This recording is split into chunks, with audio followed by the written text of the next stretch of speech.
strength. It's about time we headed over to the Curatorium of Secrets. We have something super important to discuss. You remember, right?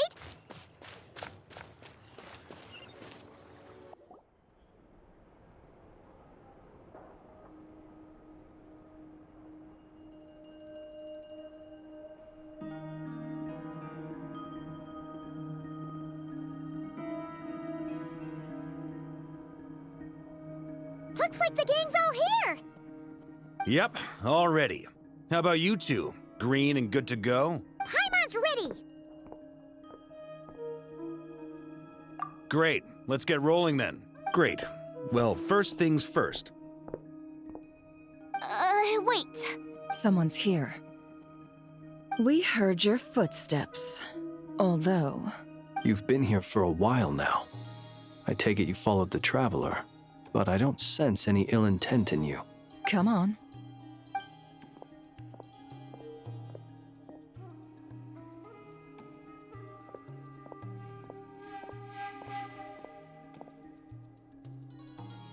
I figured it wouldn't take you long to notice me. I come bearing news from my lady, the Knave. Dottore went through the motions of returning to Snezhnaya, but it was obviously a facade. However, he has not returned to the Kuvaki Experimental Design Bureau, nor has he made an appearance in Nasha Town. Well, in that case, he'll be in his lab way up north. I always wondered why he applied for his own private pad. He was planning this all along. Tell them that Sandrone and I will go on ahead. If they still intend to pursue this matter, they should meet us at the research center in the northern tip of Nodkrai. Nice of Columbina's two best friends to think of us. We appreciate the heads up. Our sincere thanks to the Fatui for your aid. Lady Damselette may have left our organization, but at least some of her colleagues remain genuinely concerned for her well-being. Not to mention that the Doctor's increasingly cryptic conduct gives us great cause for alarm. We have crossed swords many times before, but it's not personal. We're just on different sides. We don't lack humanity. And so, as fellow friends of Lady Damselette, it's only right that you should be in the know about this. Arlecchino's situational awareness has saved us a lot of trouble. I'll leave the map here with you. If you do decide to head to the research center, please proceed with caution. And remember, at least while you're in Nodkrai, Lady Arlecchino's subordinates are your comrades if you want them to be. This is very accommodating of you. We can't thank you enough. Just doing my duty. I shall take my leave now. If you need us, you'll find us at the Experimental Design Bureau.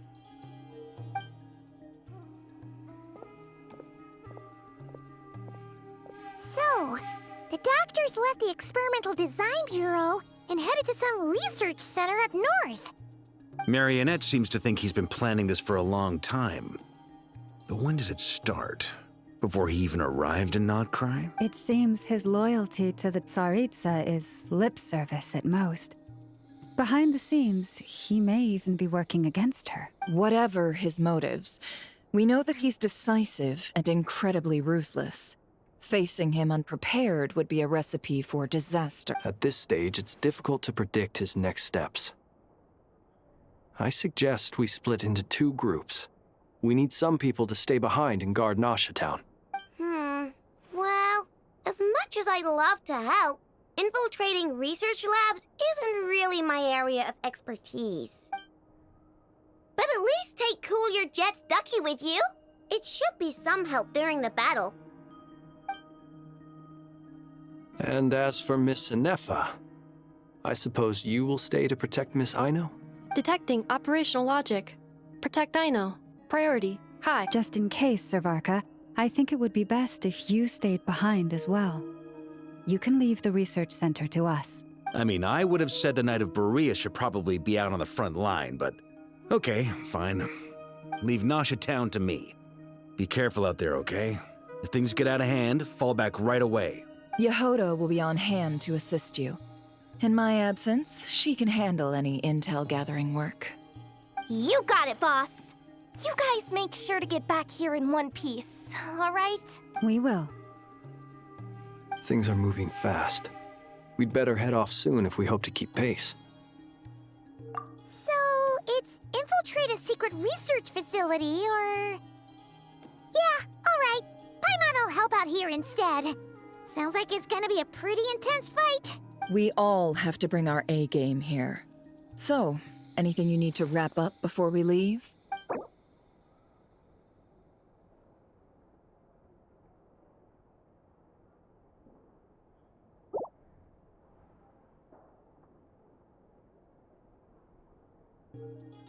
Then you'd better get going. Very well.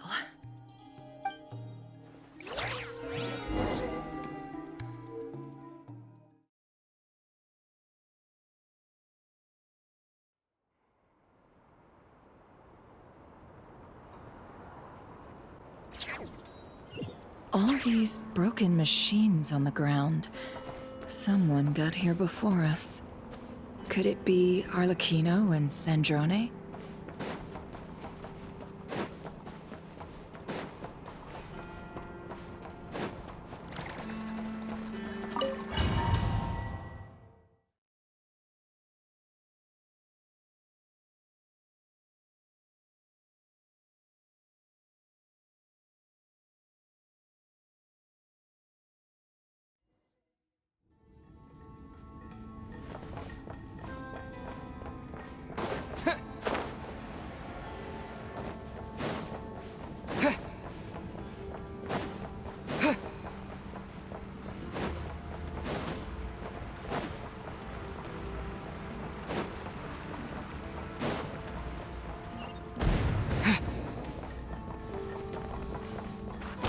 That's quite a welcome party.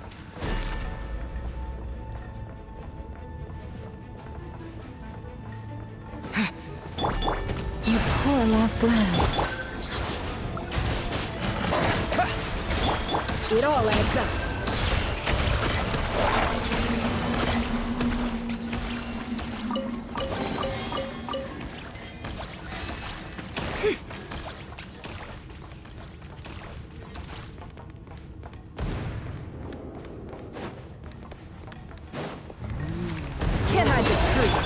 Leave this place. Observe. Night falls.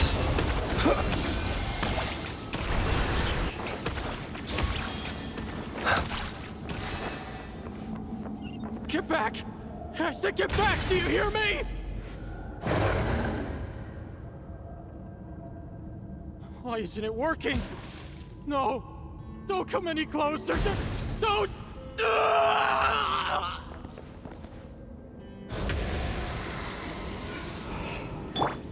No more lies. Receive my blessing.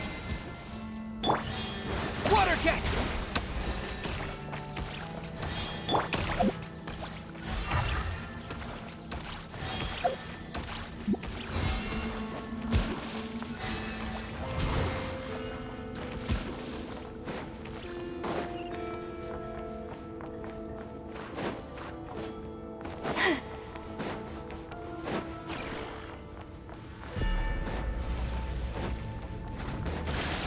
Poor lost lamb, with one heart, It all adds up. No more lies. Wipe out!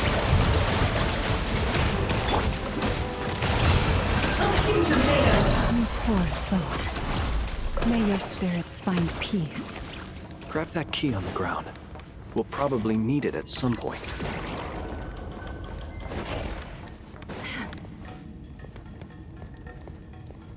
Watch out. Ugh, there's no way through. Let's go around.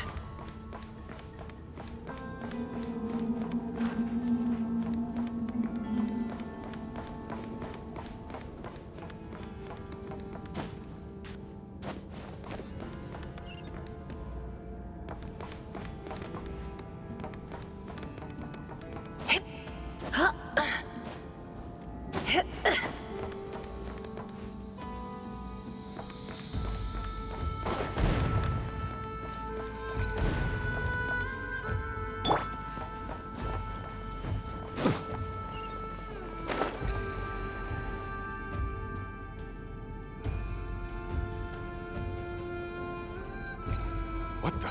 Trespassers? Here? What's wrong with you people?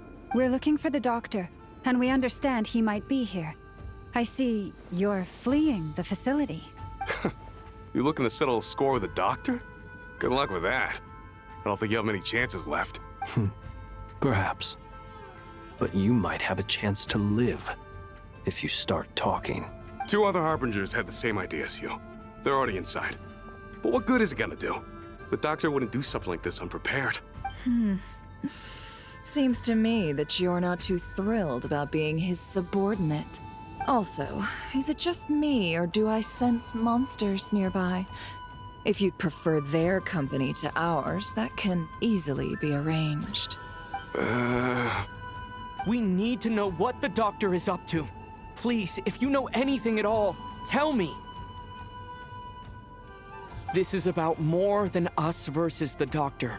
His actions could have consequences for all of Nodkrai, and perhaps even your homeland, Snezhnaya.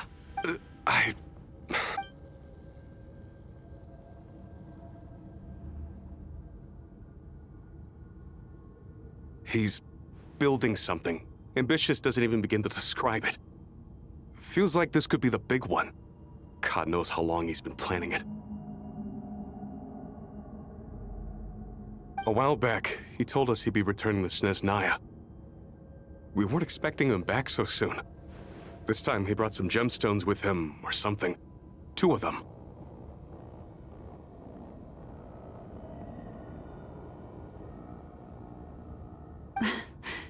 The moon marrow spheres. He stole them from their rightful owner, Columbina. Oh, Lady Damselette? Last I heard, she left the Fatui. Before she went, she told us she'd finished what Her Majesty asked of her, and wished to focus on some personal matters. I remember thinking that leaving us might not be the best choice. I mean, I always looked up to the captain the most, and... Back when this all started, the higher-ups dispatched 3 units to Nodkrai to execute their plan. They were led by the Doctor, Marionette, and the Damselette, respectively. I was a part of the Damselette's unit to begin with. She never really interacted with us much. In fact, she seemed sort of detached from everything. Not because she was distracted, just felt like she was indifferent to the world around her. Like she had no stake in anything that happened. She always seemed like she was staring off into the distance. Almost as if she didn't see anything worth living for in the present, so she had to look further afield. That's right. She always used to stare up at the sky. The doctor used to stand nearby and watch her. Apparently they got along well at first, but somewhere along the way, she grew wary of him. Started avoiding him as much as possible.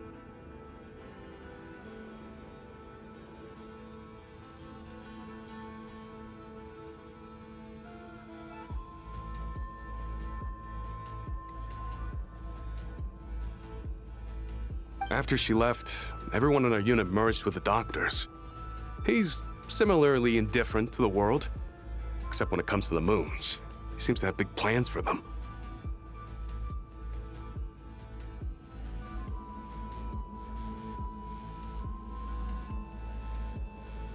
Right now, obtaining the 3 moons is his #1 priority.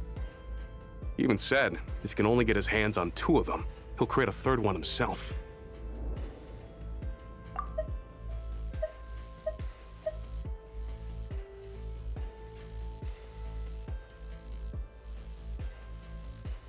How would he create an artificial moon marrow?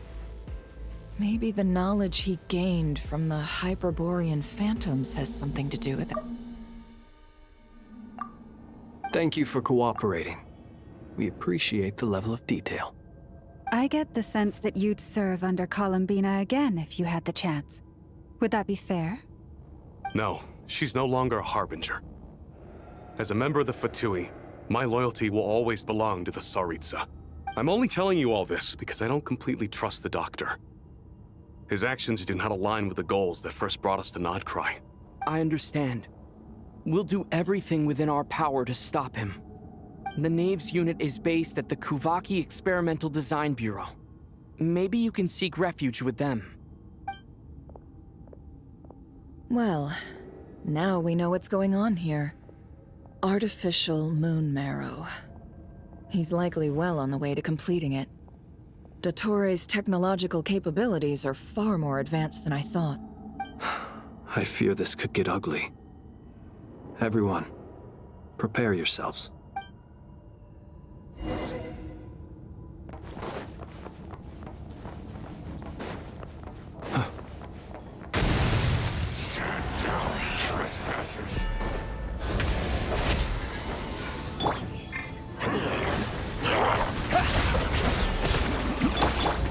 The night cometh. Boys, protect us.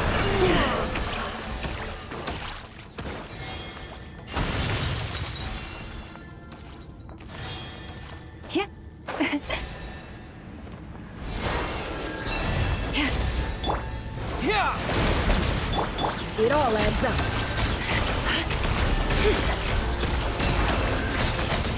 It all falls into place.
Welcome, one and all. I've been expecting you. I hope my humble research facility is to your liking. Yeah, we really appreciated fighting our way in through a horde of monsters. The gall. You expect us to believe you've just been patiently waiting for us? Of course I have. Should I be worried about something? Everything seems to be going quite smoothly so far, and you've shown up right on schedule. First Sandrone and Arlecchino, now you. Quite a surfeit of guests I've had today. If you were looking for them, I should probably mention that Arlecchino disappeared as soon as she entered the facility. As for Sandrone, why, she stood right here only moments ago demanding answers from me at the top of her voice. Hardly out of character. She never was one for basic courtesy.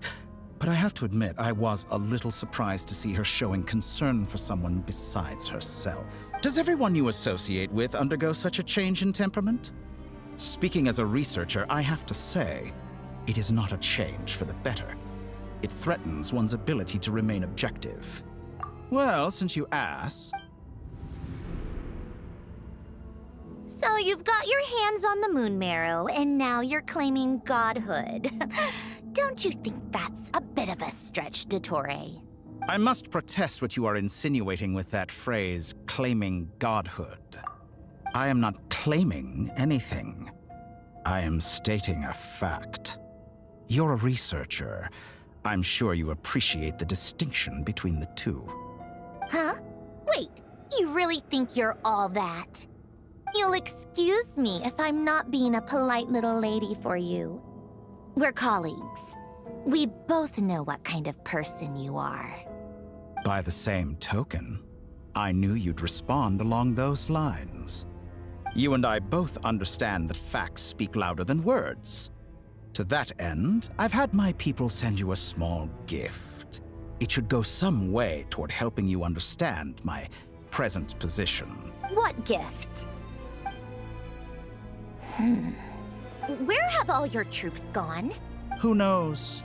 Perhaps they are already marching toward a new world, following in the footsteps of an unknown god. As vulgar and arrogant as you may be, dear Sandrone, I have no intention of taking out my displeasure on your subordinates.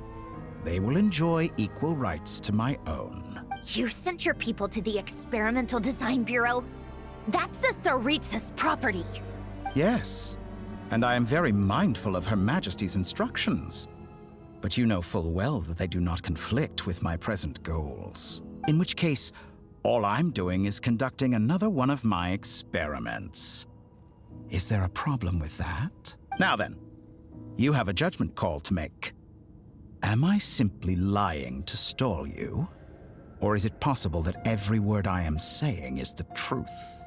In which case, your subordinates really are in danger. So now you've turned on fellow Fatui soldiers. You're completely insane. I have set a new rule for myself. Each person gets one chance. Naturally, that includes you, Sandrone. If you wish to leave, I won't stop you. We are colleagues, after all. Scumbag!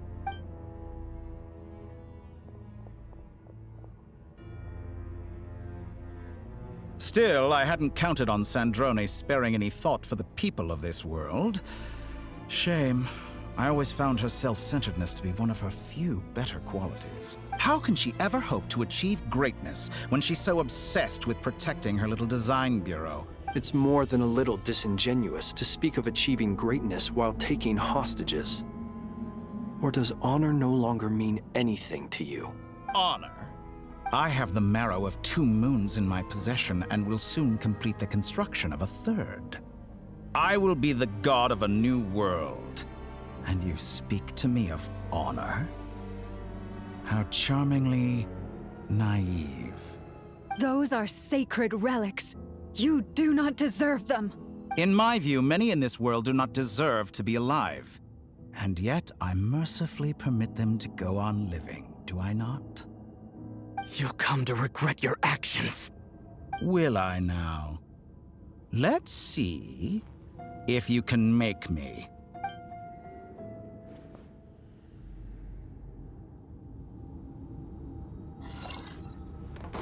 Can't hide the truth. Water jet! Wipe out! Get lost! You poor lost lamb. By the frost moon. Close your eyes. Beware the creatures of the night. It all adds up. Seek within. Is this all it takes to tire? An exact practice. Be silent. Observe. Close your eyes. Do you feel the dark? Can't hide the truth. Let's see tomato. Target acquired. No more lies. Leave this place for the everlasting. Go! Be silent. Your actions betray your fear of me. Arlecchino. Thanks for the assistance. Arlecchino. They see you as an ally. What a farce. You're clearly here to destroy my research, not me. I say your research is more valuable than me. Am I wrong? Yeah! Water jet! Observe.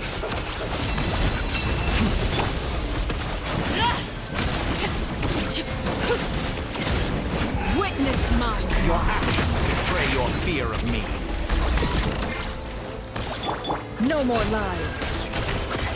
Shattered like a reflection. It all adds up.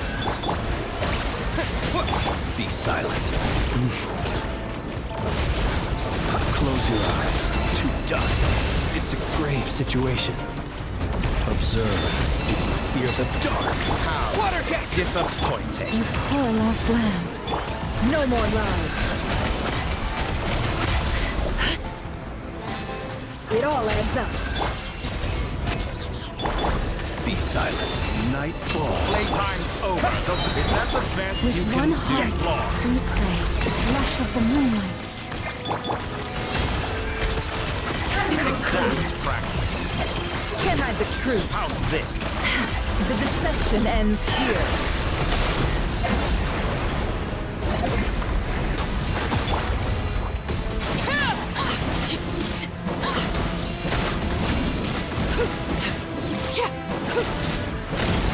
This is where you fall. Dottore is too powerful with the artificial moon marrow in his arsenal. Fighting him is futile. Quickly!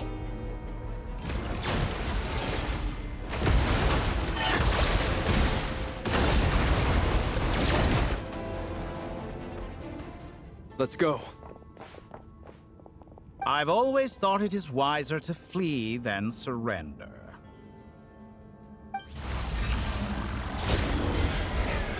Watch out! What the? Forget about me! You should... Where's the Traveler?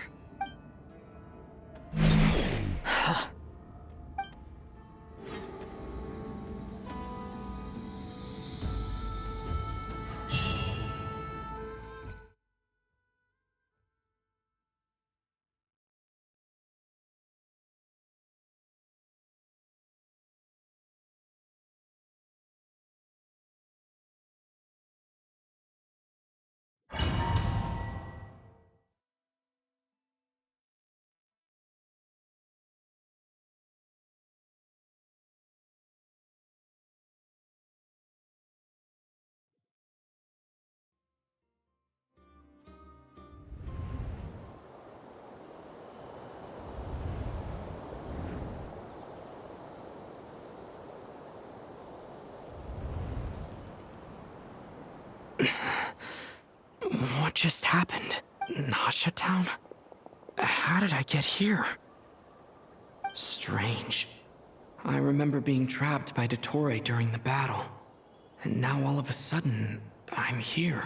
Something weird is going on. I guess I'll start by exploring the area. Huh? Traveler? What brings you here at this hour? Huh? What are you in the mood for today? A hot dog? Or something else? We've got some special discounts at the moment. Want to see the menu? Sorry, I'm not hungry right now. Ah. Well, feel free to take a seat for now. Let me know if you change your mind. Everyone seems to be acting normal. Am I just overthinking? Oh, darling, look who it is. One of our regular customers. Get the Traveler something to eat, would you, dear? Wait, why is he talking like that? Well, I'd love to, but can't serve a customer unless they order something. Anyway, I take it your business is wrapped up? Yes, thankfully. It was a long trip, and it's left me feeling pretty exhausted. But the upshot is, I won't have to leave again for a good while. We can have some quality time to ourselves. Wait, these two are a couple? I see some kids around too. I didn't know they had a family. Hey there! I haven't seen you in ages! What's keeping you so busy? I've been looking forward to playing with you again.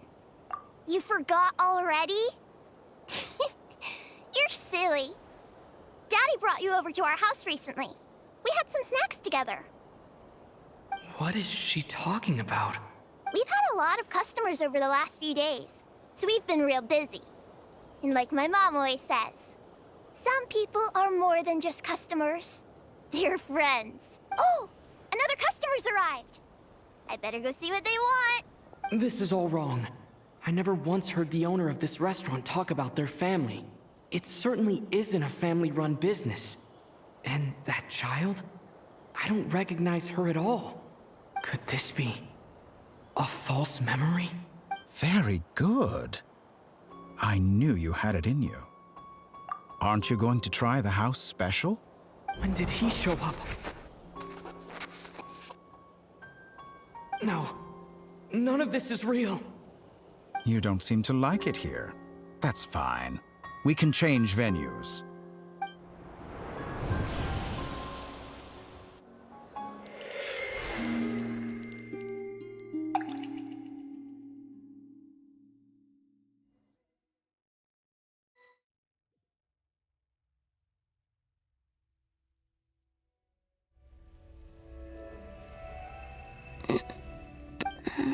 I'm still alive. Where is this place? It took all my strength to open the moon gate, and then I leapt into it. So this is the moon's reflection?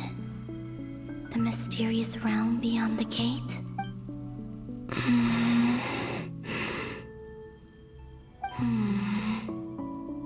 I can't sense anything. I guess I could try opening the gate once more. No response. Maybe this space can't be opened from inside. If this was the space that killed both Revier and his lover, then why am I unscathed? Or... no, I'm not unscathed. Even the air here feels frozen in place. There is nothing here with which I can restore my power. I should conserve my strength and proceed with caution.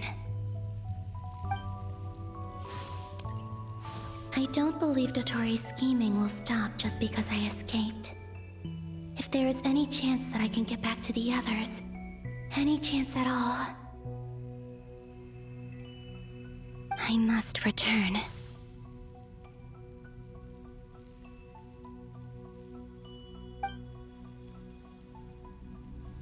Emptiness, silence. What is this place? Or maybe the real question is, what is it for? What's this? Looks like it responds to my power.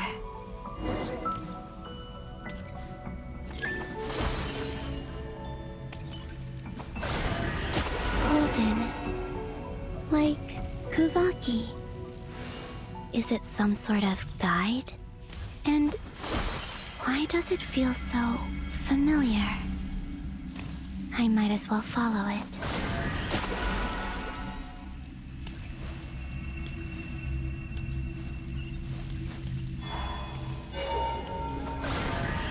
Where does this lead? Could it be the exit?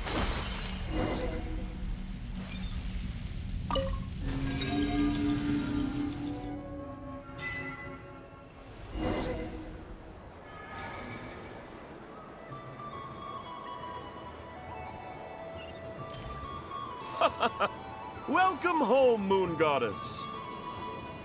Is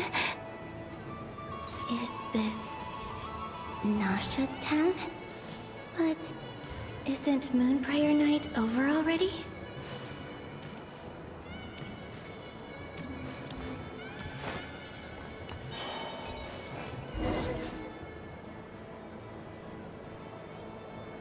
Goodbye for now, Columbina. I hope you have a wonderful night. I will. Lauma, everyone else, and me? Are these my memories?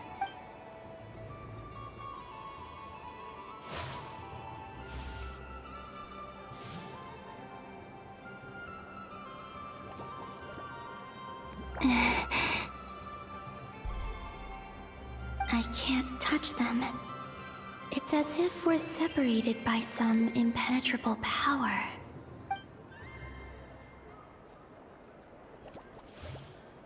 Over here! Over here!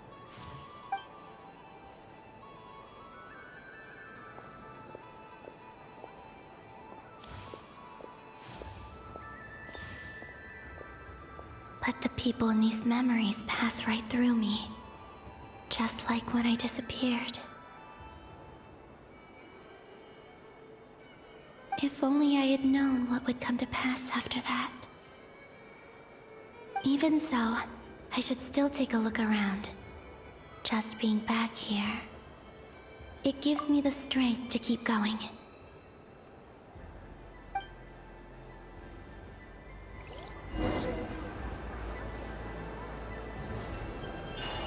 Welcome home, Moon Goddess.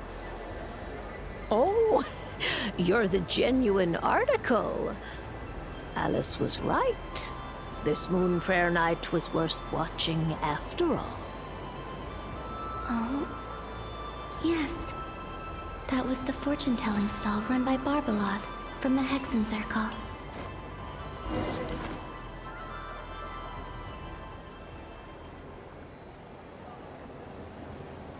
Please, draw the first lunar arcana. This represents destiny and is the foundation for the divination as a whole.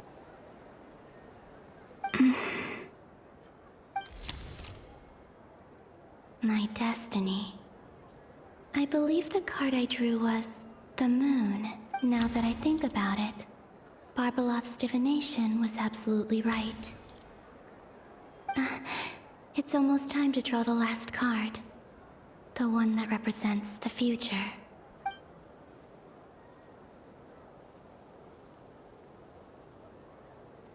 That was the card that popped out on its own. From here, I think.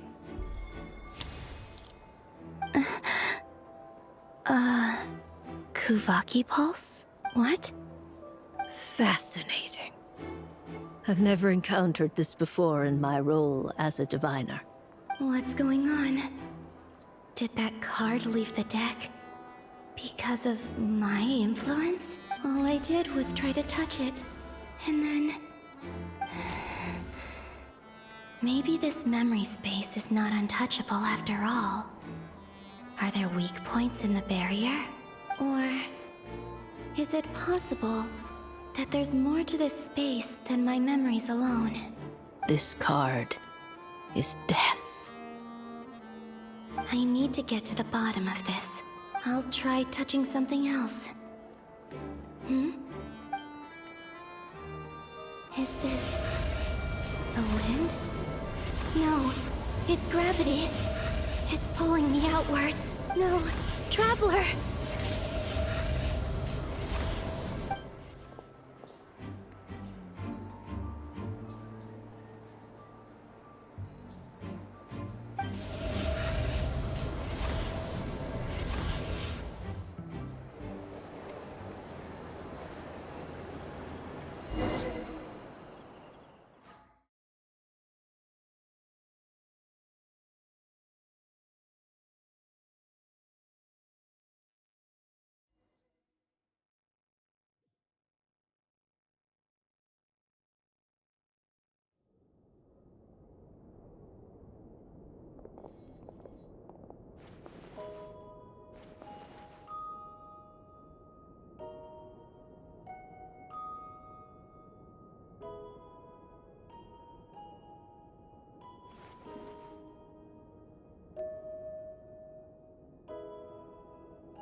Paimon, listen to me.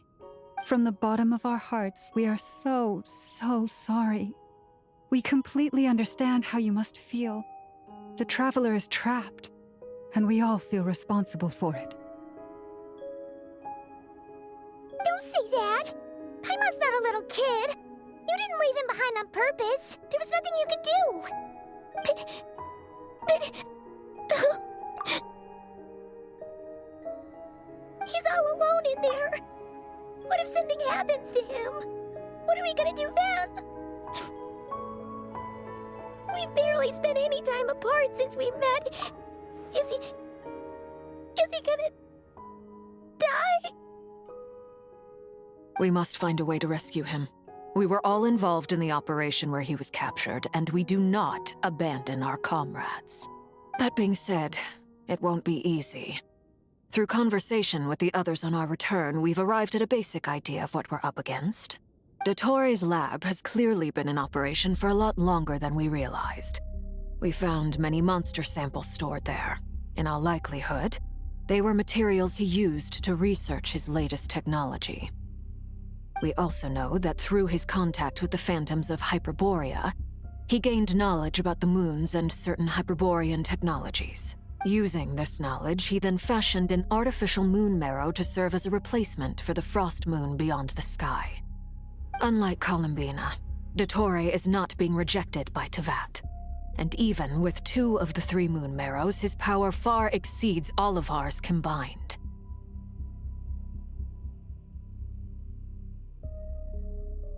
Once his 3rd moon marrow is complete, Dottore will have completely seized the authority of the 3 moons. Teyvat's most primordial powers will then be in his grasp. Does that mean... I'm afraid so. No one could have predicted this level of insanity. Not even from Dottore. And unfortunately, his insanity is coupled with an intellect and ambition that not even his peers in the Fatui can match. This is dire. Sounds like the world is done for. The 3 moons' authority can influence the very fabric of time and space. I dare not imagine what a monster like him would do with that kind of power. The trouble's already begun, I'm afraid.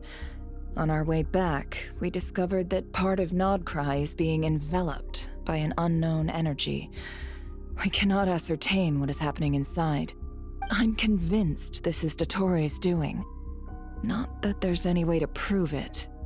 The issue is, we have no idea what his intentions are. The only thing more frustrating than facing down evil is knowing that it will surely come. The Doctor is guilty of numerous crimes in Mondstadt as well. One of our knights, well, former knights, his father was murdered by Dottore. His ideology and methodology are a danger to everything in his path, from individuals to entire nations. He does not feel guilt, even when he acts against his own people. He doesn't see them as his own people, that's why. People like him see everyone else as beneath them. Right. He views other people only in terms of how they can benefit him. That's the basis of all his social connections. Granted, he's hardly the only harbinger to pursue their own interests. We all do. And Her Majesty is gracious enough to permit it. Still, her mercy has its limits. Dottore's actions have gone beyond even what the Fatui could have imagined. Usurping divine authority to become a god. For a servant of the Tsaritsa, that goes beyond being disloyal. It's treason of the highest order. We can't expect him to heed the Tsaritsa's will once he gains the Three Moons' authority.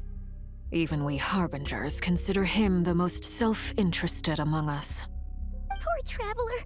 Of all the people to get caught by... We have to go save him right now. Please, we gotta find a way. Paimon, I promise you, we are with you all the way. I get how you feel. I do. But it's gonna take more than strong emotions to take down an enemy like Dottore. What we need now is more information. Right. We can't even guarantee he's still at his research center. Before we can think about mounting a rescue operation, we need to confirm the Traveler's location. I'll find a way. Paimon knows, but... She's so scared. If anything happens to the Traveler... He might be the strongest person Paimon knows, but he's still human. He feels pain and bleeds just like anyone else. Then think things through before you stick your neck out. Unless you want to lose your head. Sandrone. Miss Sandrone, you're okay? Put the stuff over there, and be gentle with it. Am I okay? As you can see, I've had to move my whole livelihood out of the Experimental Design Bureau. It's been swallowed up by Dottore's energy field. If I'd left it any longer, I probably would have gotten stuck there. Ugh, Dottore always goes a little loco when he finds a shiny new toy. Not that he'd ever admit that. But this time, he's gone full psycho. Just go ahead and cry already. Sorry. Paimon's not trying to make it seem. It's just... She can't... Oh, Paimon. Let it all out. There's no shame in it. When you're overwhelmed by fear and despair, crying can help get it out of your system. You'll feel better for it. Okay then, while the baby of the group is having a moment, how about the grown-ups get to work? Give me your hand. You've made a discovery? Polonia, scan.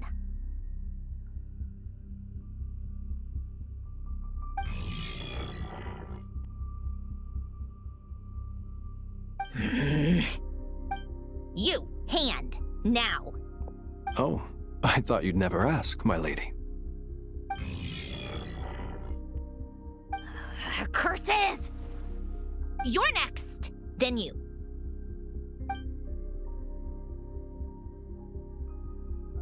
Dottore, you son of a...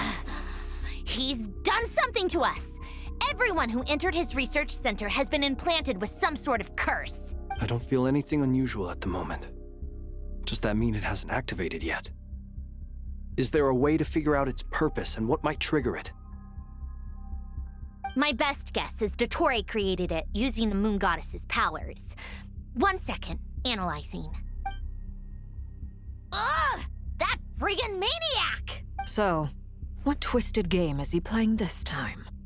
The moment I analyzed the energy composition, some encrypted text appeared in my mind's eye. And when I deciphered it according to the Fatui's standard encryption protocol, I got the following message. Feel free to run, or you will perish in Nodkrai. He's mocking us. Yup, he loves to toy with people. Only in this case, there might be more to it. But I didn't detect any murderous intent or malice either in the message or the curse's energy.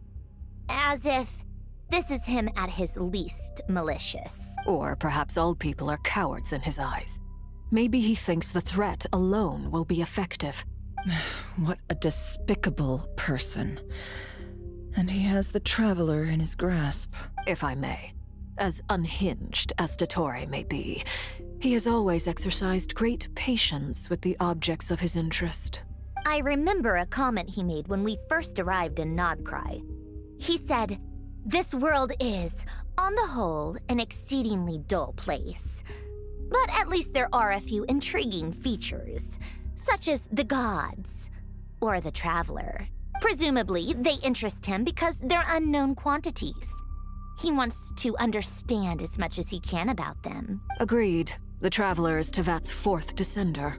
All Harbingers are aware of this. Since Dottore took such pains to capture the Traveler, he is unlikely to kill him right away. Okay, but we still have to do that rescue operation.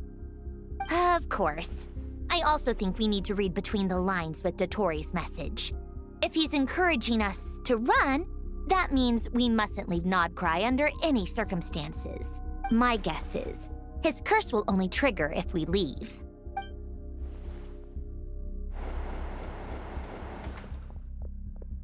We've discovered multiple energy fields.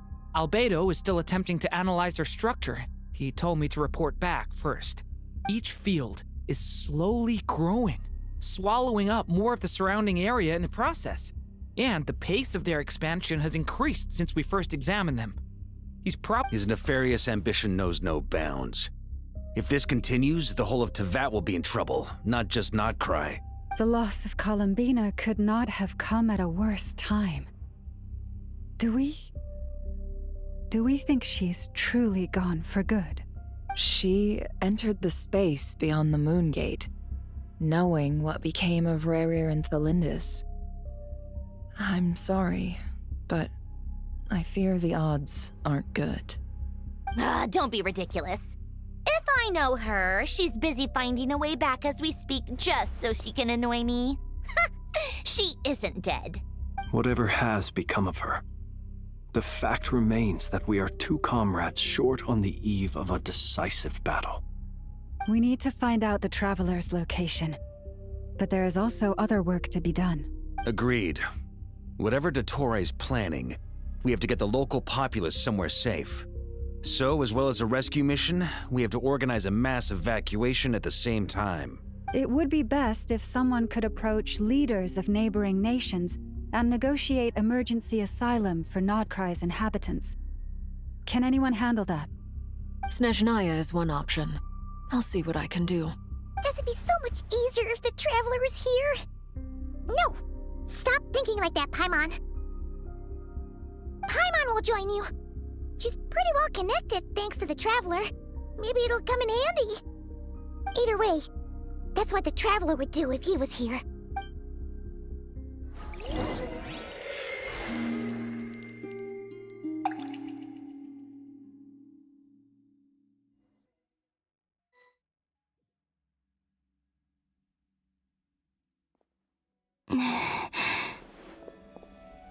Back here again. That gravitational force that pulled me back. Is this where it came from? When I saw that memory of Moon Prayer Night, I think I influenced reality. Was it just a coincidence? Or if only I could have sent the others some kind of warning on Moonprayer Night. Maybe we could have stopped Dottore. I feel so heavy. Does entering that space consume a lot of energy? Well, even so, I have to keep moving forward. Back to emptiness and silence again. I should try and find my way back inside that memory.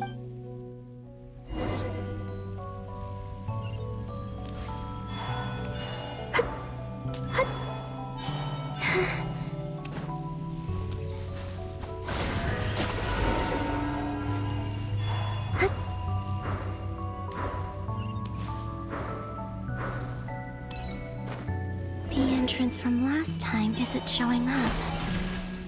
What am I missing? Looks like I need to gather these scattered fragments.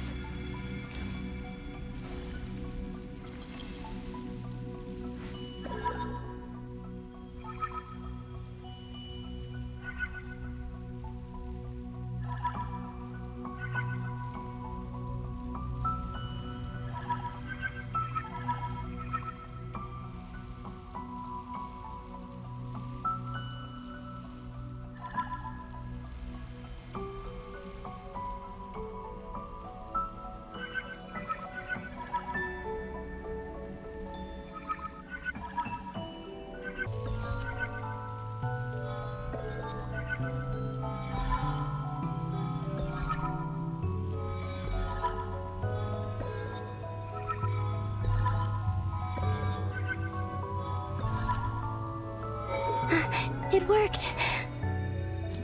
Hopefully I can stay inside for a bit longer this time.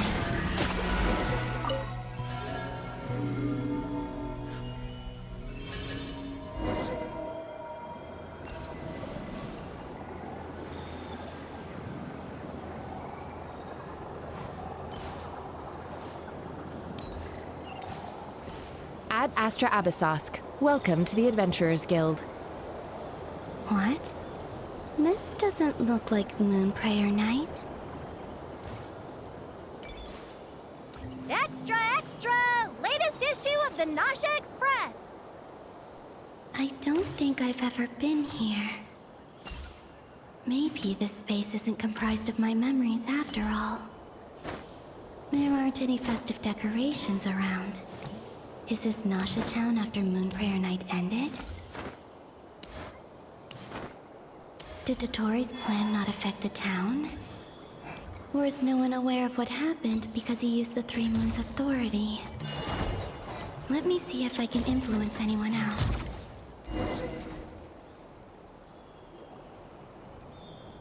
So, what do we do next? Wait, that voice. Paimon? The most important thing right now is to find that mage. Lauma, the Traveler, and Mr. Varga are here too. I'd better go pay the Fatui a visit. Traveler!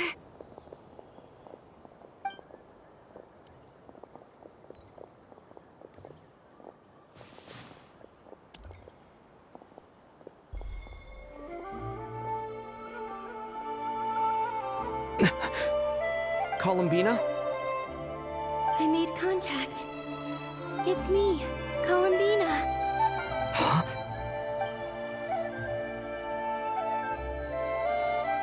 Traveler? Let's go! This is no time to be spacing out! Huh? Wait a moment. This has happened before. This is what happened when I disappeared. I stood right over there, thinking that no one would ever find me again. It was only when he called my name that I decided to follow them. But did he turn around because he sensed my touch just now? Is it really possible that from in here, I can change the past? If I keep following them, maybe... Huh? It's that gravity again.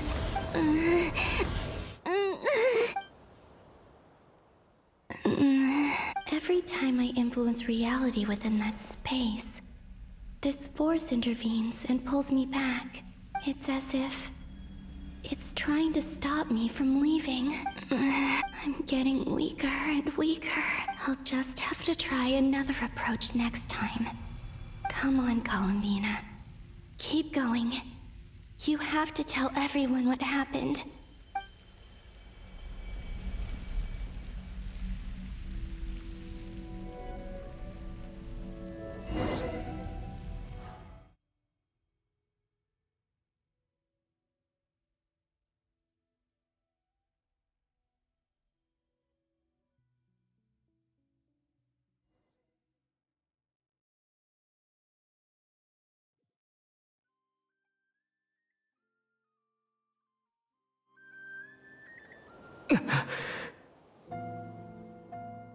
Suddenly, I've been plunged into darkness.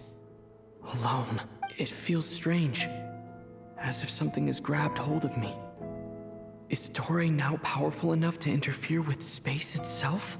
Look at you, standing so still in total silence. I almost didn't recognize you. Hello there, traveler. He seems to be in a good mood. Wait, what's that behind him? Ah, so you noticed. This is the completed Trilune. 2 primordial moon marrows and 1 artificial specimen. You are wary of it. Good. Maintain that reverence. You performed well in that recent battle. Brave and reckless as always. Courage is the sign of a true hero, and impulsiveness is the hallmark of those who strive to advance. I say this not to belittle you. Most creatures are far more timid by comparison. 3 moon marrows? Does that mean the artificial one is now complete too? Well spotted. What do you think? For a replica I built myself, I dare say it looks the part. Dottore, are you planting illusions in my mind? I have no interest in fooling your eyes. On the contrary, I hope to show you the true essence of all that you see before you. Is this not a beautiful city? People live in peace and find joy in their work. The streets are safe. People can even leave their doors unlocked at night. You might say it is the Elysium everyone dreams of. All available data indicates your values and worldview conform with the mainstream. This kind of society should be quite to your taste. False beauty is deceitful. Lies are to no one's taste. I wonder, is it your moral standards that are too high? Or your expectations of reality? Answer me this. If someone existed in a sweet dream from the moment they were born, a dream in which they never once felt pain, which do you think they would consider superior? The dream or the reality? That's pure sophistry. It has nothing to do with your actions. As I suspected. You have yet to understand all of this for what it really is. What do you want from me? You sound impatient. Do you think the only reason I'm keeping you is because I want something from you? If it's not, then why haven't you killed me yet? No one can stop you if you're as powerful as a god. I'm delighted you recognize that fact. I believe we last squared off in Sumeru. Ah, the memories. How time flies. You and I have both grown. I'm not surprised that Arlecchino and Sandrone worked with you.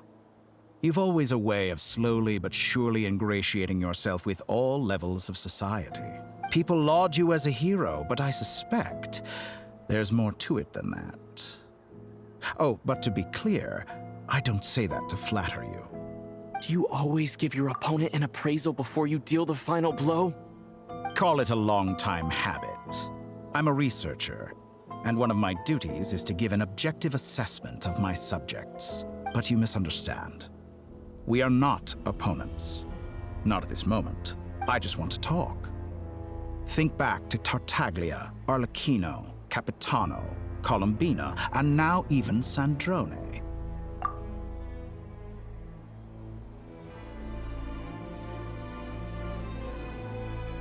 You've worked with each of them in the past. I believe you can work with me as well. What makes you so sure? Well, why not? Should the good associate only with the good and the bad befriend only the bad? I like to think we could have a more mature relationship than that. Surely you don't think all your relationships are grounded in friendship or shared ideals? People come together because it benefits them to do so. If you think of the people you admire, you must surely admit that they have provided some benefit to you. Morality, ambition, dreams. People have plenty of words to embellish the nature of their relationships. But once you break free from those ethical frameworks, you will see that the only thing connecting the two of you is mutual benefit. And that is what I'd like to talk to you about. We're finally getting into it. He's probably been planning to kidnap me for a long time now. But for what exactly? He has the authority of all 3 moons. I won't be able to gain the upper hand in a fight. Best if I pretend that I'm willing to negotiate for now. You say you're a god, but you also speak of mutual benefit. What could a god want that the 3 moons cannot provide? Excellent question. But before I answer, I would ask you the same thing. Gaining Columbina's allegiance was a rare and extraordinary feat. But the Moon Marrows are now in my hands, and I have the edge over her. For this artificial moon is not being rejected by Teyvat. Her identity and lineage may have been a thing of glory in the old world, but they were also shackles that prevented her from ever integrating into Teyvat. I, on the other hand, you may view me as a thief, but I have overcome that limitation. So what is it that the 3 moons cannot grant you? What stops you from negotiating with me to get what you want? I don't make deals with lying psychopaths. That's quite an accusation. Are you expecting me to get angry with you? Well, this is one aspect in which my personal growth has served me well. In the past, my less mature self might have been disappointed, perhaps even angry, over a small setback like this. Like when you and Lesser Lord Kusanali joined forces to oppose me, for example. But things are different now. Just as the rich do not quibble with the poor, I no longer find myself perturbed by these trivial affairs. Human relationships end with conflicts of emotions and interests. But relations between humans and gods are different. And ours is even more unique. I have ascended to the highest heights and laid claim to unprecedented horizons. And you were no ordinary person to begin with.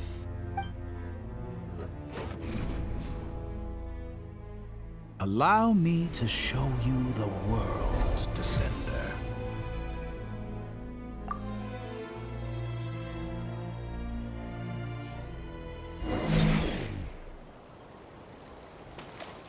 Stand, walk, jump, sit, and lie down.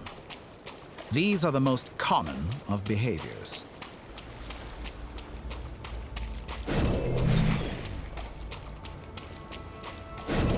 Have you ever wondered why we were born following such laws? Who stipulated that we could not fly instead of walk?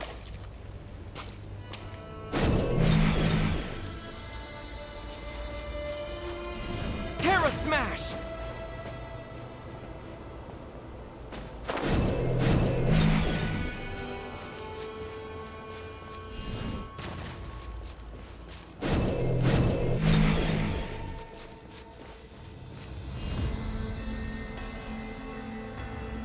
Someone of your talent and experience must surely know of the 4 great rulers who serve the heavenly principles. They govern life, death, time, and space. One wounded by a blade will die from blood loss or infection, and one who falls into a lake will drown in agony. The elderly wallow in solitude, and the solitary age faster. Eventually, new life is born, only to embark on the same path of suffering. These 4 divisions anchor the world and shackle those who live in it. but they themselves transcend its boundaries, squandering the power bestowed by the heavens. All who live yearn for equality, but unless the gods prostrate themselves and profess that they are mere servants of the living, equality can never exist. Who makes the rules we must live by? Who has the right to restrict us? The limits of the body can be rejected.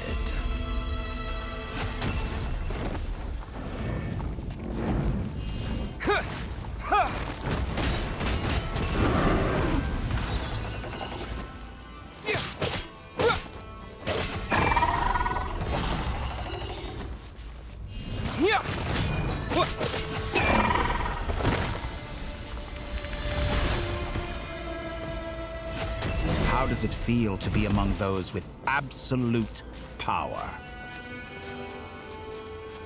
You cannot conceive the extent to which your flesh hinders your mind and spirit.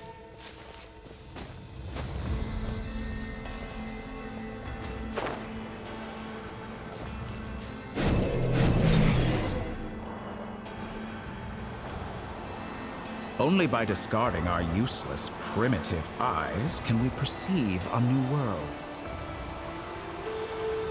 How narrow-minded we all were in the past.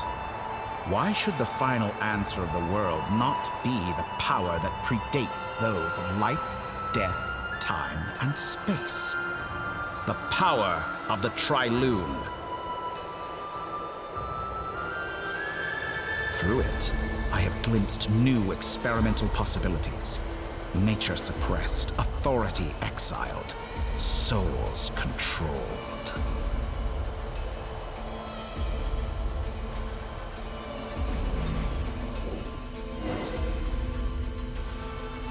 You know, I heard recently that a group of critics reviewed countless stories and drew an interesting conclusion.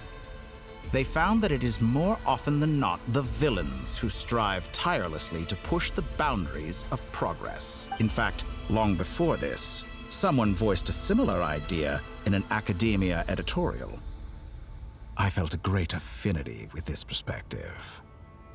I have never been afraid to step up and play the role of the villain. Fanatics are trampled down for their transgressions, and those who transcend are rebuked for their audacity. And so, the majority of creatures are too timid to follow my lead. But all sacrifices made during my experiments have been worthwhile, as you can now see. I can offer you something new, something unique, precisely because I am a villain. Think about it. We are eternally bound through mutual interest. Can you truly say you would never turn to malice if it could give you the life you dream of? After all, what value do perfection and purity really have? They are fragile and feeble things, utterly tedious. I say, better to be governed by a flawed humanity than a gnosis. The true seeker of knowledge is the villain who undergoes countless tribulations in pursuit of their goal. I'm sure many people have told you that you're different. Because I'm a descender? Exactly. Very clever. But what does that got to do with you? I do not conceal my wicked deeds, my selfish desires, or my greed. A true researcher must act as I do if they are to understand and speak of the truth. And yet, a knowledge seeker like myself will inevitably grow tired of studying Tevat beyond a point. You have traveled to all corners of the world and met many people. Along the way, there have been moments when you were misunderstood or even became a wanted criminal. And all the while, you have spent your days doing some of the most mundane jobs in the world. You fight and toil, claim minuscule rewards from my friend Pantalone, then you fight some more, winning some battles and losing others as your search goes on. And this, surely you must sometimes grow weary of being stuck in this same loop day after day. We're completely different. I embrace everything that life throws at me. I am engaged in every step of my journey. How does that make us different? I too embrace what life brings, researching everything that interests me. Think of all the novel things I've managed to create, like the artificial moon marrow. Don't you see? As unique a specimen as she was, even Columbina is not irreplaceable. Take that back! She's gone because of your actions! I didn't say that to anger you. Though admittedly, I don't see what there is to be angry about. Anything Columbina could do for you, I can do better. I know what your ultimate goal is. You wish to walk the path your sister walked, and seek answers from her at the end of that journey, don't you? Someone like you could never understand what it feels like to care about another person the way I care about her. Perhaps not, but that doesn't mean I can't help. I could find your sister right now, bring her before you, and make her give you the answers you seek. Don't be so presumptuous. You'll never begin to understand the situation between us. Oh, no. This is no presumption. I'm only offering what I know is possible with the power of the Trilune. But it seems like you would sooner continue with your journey through this world. Why? Do you truly desire this journey? Or is it simply a necessary process from which you cannot escape? Think of all the time and energy you have spent, everything you've had to endure just to make it this far. Is this really what you want? Or has your hand been forced by the promise of that final answer? Yes, you have made many friends. But do they ever spare a thought for the void in your heart and what it yearns for? What you want is not friends. It is family. But do they know this? I, on the other hand, am far more considerate. Join my experiment, and in return, I will bring your meaningless journey and all its struggles to an end. This is a malicious attempt to manipulate me. But at the same time, he's stating some very human truths. Of course he's right about my predicament. How can I deny it?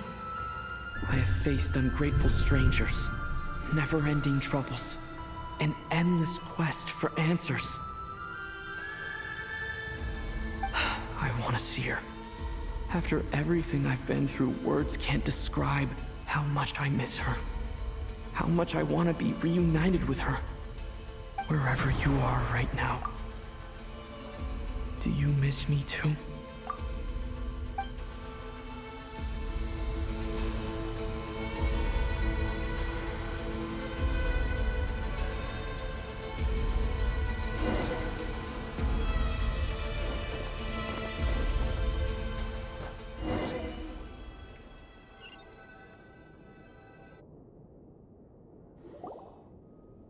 All right, everyone. Our next mission is clear. We need to contact all the major organizations, explain the situation to the public, and then begin the evacuation. The residents of Nodkrai are quite dispersed. The two most populated areas are the Southern Isles and Pyramida. Miss Lauma, I will leave Hisi Island and Nosha Town in your hands. I will liaise with the Fatui and Pyramida. Agreed. We will reach out to Natlan and Snezhnaya. Anyone found north of the Experimental Design Bureau should follow the Fatui to Snezhnaya.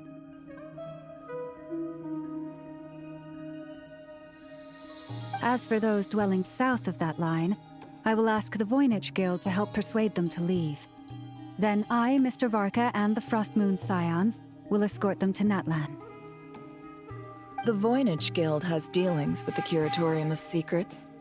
I will send them a letter vouching for your credibility. Jahoda, you should help Lauma. This is too big of a task for one person. My wish has come true. You're willingly lending me your most capable employee for the day. Well, good for you if all this only takes a day. Of course, if it takes any longer, I'll be charging a fee. Boss, wait! Don't I get a say in this? Oh, I'm sorry. Something to add, Jahoda? Well, no one's more important to me than you, boss. And remember how Lauma healed your eyes after that big battle? I think that's worth at least 2 or 3 days' work for the Frost Moon Scions. Are you completely incapable of acting in your own self-interest? Or do you simply devalue your own labor? Are you sure you don't want to come with us?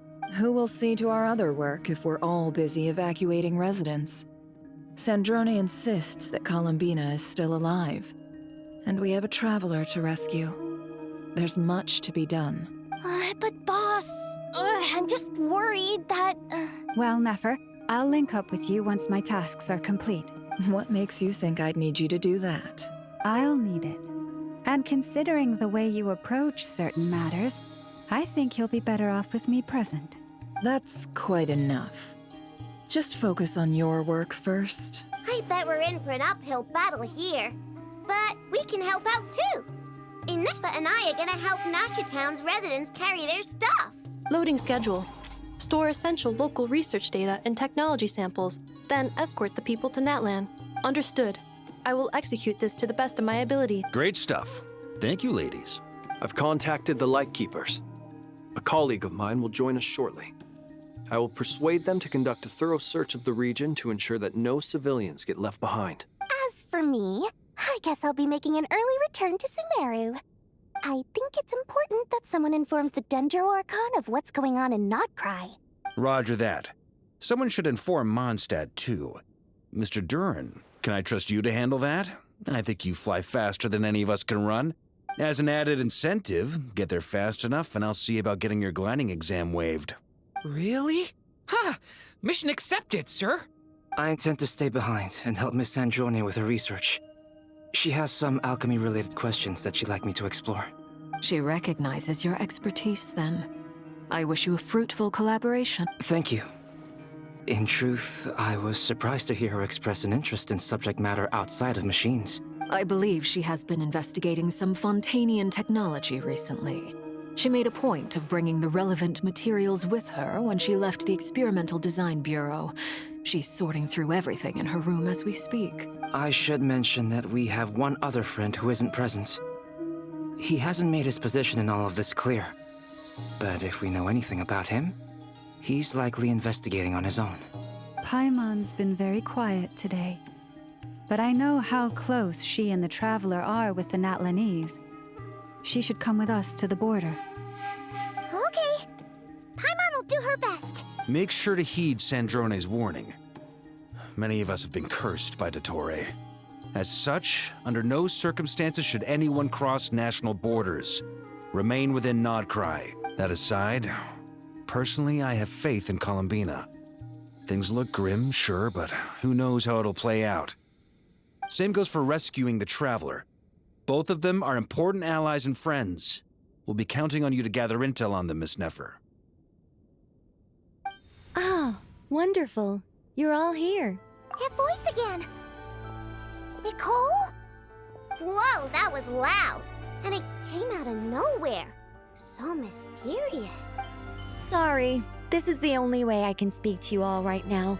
Please accept my apology. Anyway, time is short. I'll cut to the chase. We're still facing quite a catastrophe here at the world's borders. Alice has roped in every Hexen Circle member she can get a hold of. Except for me. She told me I had to come and help you all out as a matter of urgency.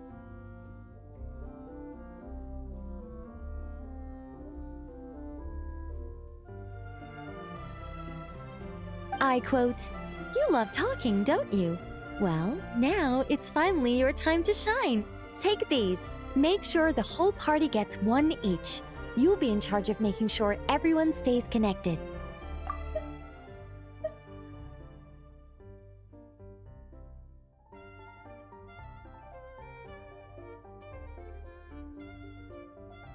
Huh? Is this a Dodo communication device? Scanning. Unknown device. Analyzing. Unknown device. Conclusion. Cute. Affirmative. It is cute and good. I believe that I quite like it.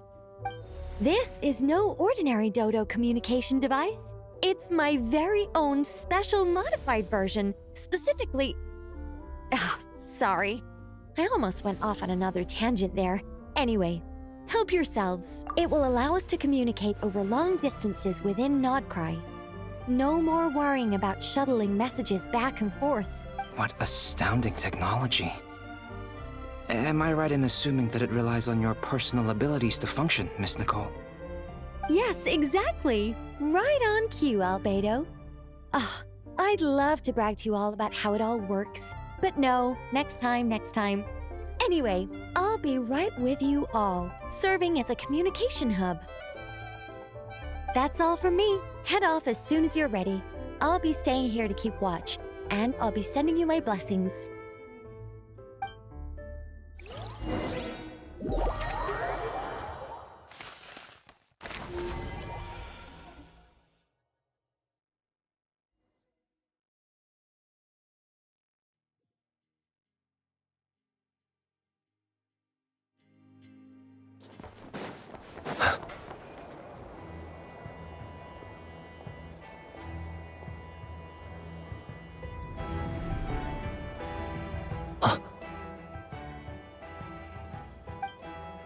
Ah, Sir Flins.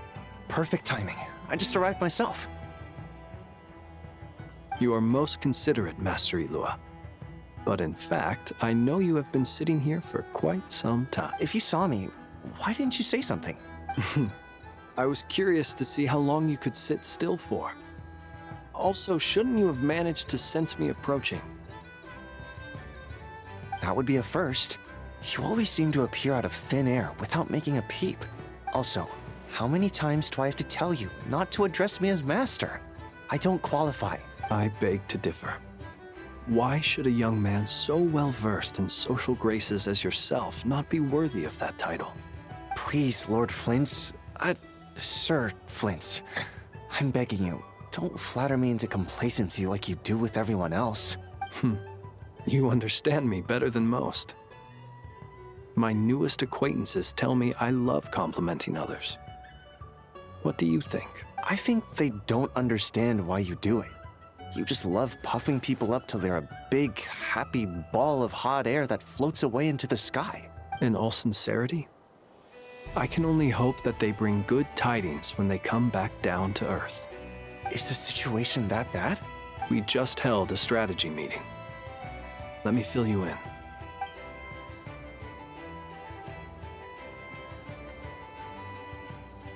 In short, we need everyone gone from Pyramida.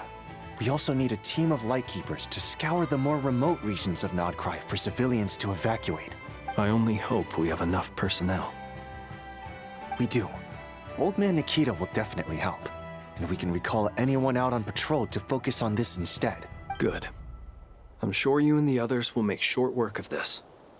Now, don't forget, once you've completed this task, make sure you and the rest of the team evacuate to either Snezhnaya or Natlan as well. Flins? If you've got something to say, Master Illua, why not guess what I'm thinking right now? You mentioned that you have something else to deal with later. How difficult is it going to be? I doubt it will be easy. I know you're a Lightkeeper, and it's your duty to protect others in times of crisis. But I have a feeling that you'll be walking into grave danger. However bad things have gotten in the past, Nodkrai has never faced a mass evacuation before. But from the sounds of it, you don't intend to come with us. I don't mean to pry, and it's probably none of my business.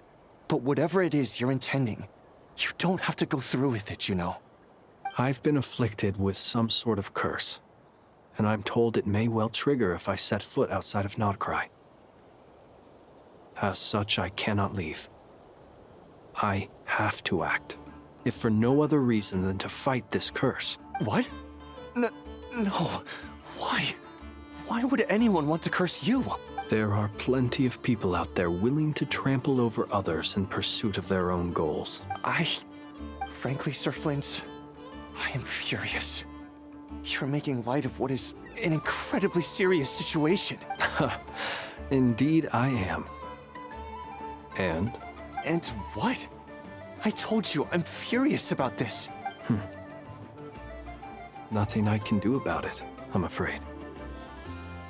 Things happen, and we just have to deal with them. If you find yourself feeling angry, perhaps start by drinking a big glass of water. Hey, you mean you're completely unmoved by my anger? I'm devastated. Then allow me to express my sincerest regret. Come by the lighthouse sometime. We'll catch ourselves a few fish, have a little barbecue, play some cards, and bask in the sun. Maybe I need to spell this out. Lean in a little, Flins. Oh my, this doesn't bode well.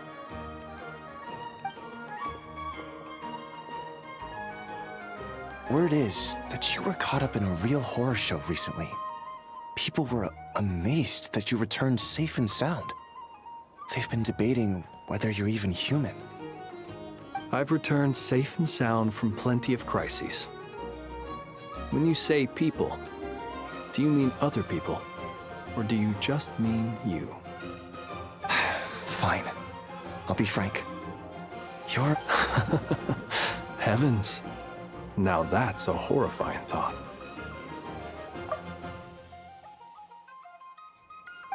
You know what? Forget it. We'll revisit this once it's all over. A sound plan. Albeit a little ominous sounding. Just promise me you'll come back in one piece, all right? For you, Master Illua. How could I refuse? Also, please pass my regards on to our colleagues. Tell them, thank you all for your assistance. Please put safety first as you proceed with the operation.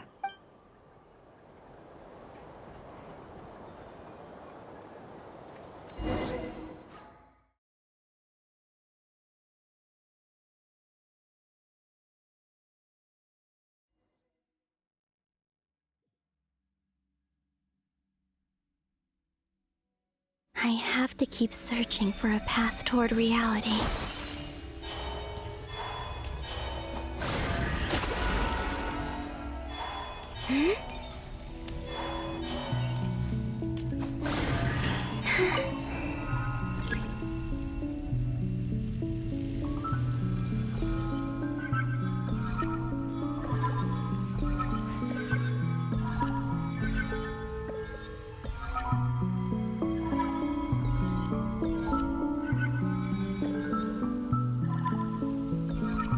This should do it.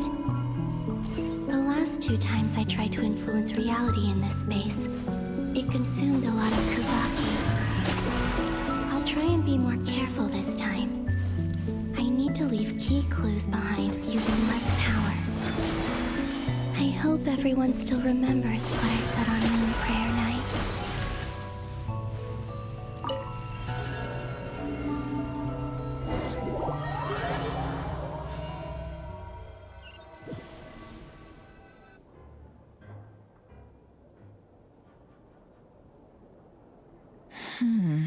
Nothing here either. Flins? Ah, Miss Nefer. What are you doing here? Unless... I just spoke with Illua about arrangements for the search and came for a walk nearby. As for you, why would... It appears we think along similar lines. And neither of us likes to accept things at face value. As well as figuring out how to gather intel on the Traveler, I wanted to confirm some of my own suspicion. Also, we'll need to bring a lot of force to bear against Dottore, even if we're only looking to rescue the Traveler. We can't leave anything to chance. You don't think Columbina perished either, do you? I'm merely considering the possibility that she survived, just as you are. How much can we really know about a deity like her anyway? Do you remember what she said on Moon Prayer Night? About using moonlight to send messages to us? Of course. I think that's why we're both here. Where have you checked so far? I've been focusing on the outdoors. Anywhere the moonlight shines. I checked most of Nosha Town, but didn't find anything. I checked the Curatorium of Secrets, and a few rooms where I thought I might find some leads. But no luck here either. The only places I haven't looked yet are the rooms in the flagship. But process of elimination isn't the only thing that brought me here. Oh, really? What's your other reason? After all that build-up, our mystery ally never showed up even once!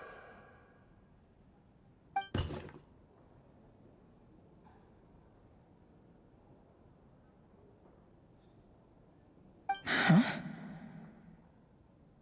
Am I imagining things?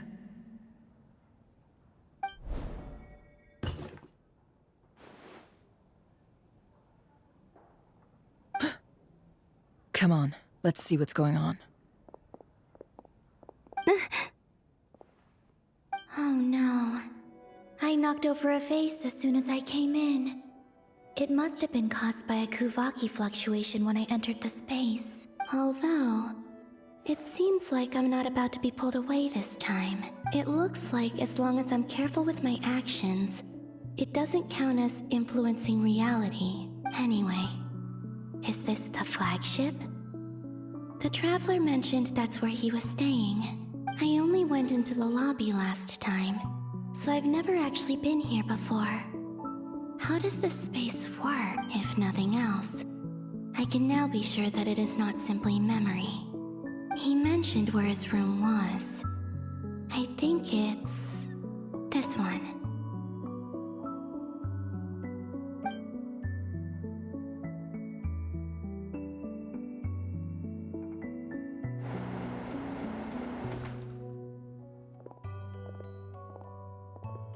The door is closed. But if this is anything like when I disappeared, then maybe...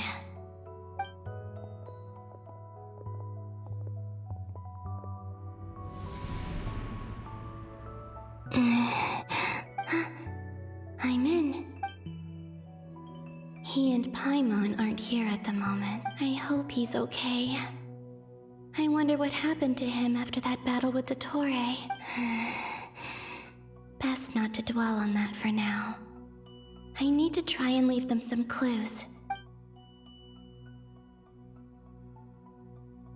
Please, Traveler. I really hope you find this.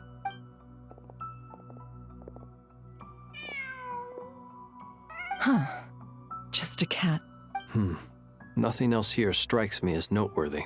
Didn't you stay here for a couple of nights once? Before Reeyn showed himself, yes.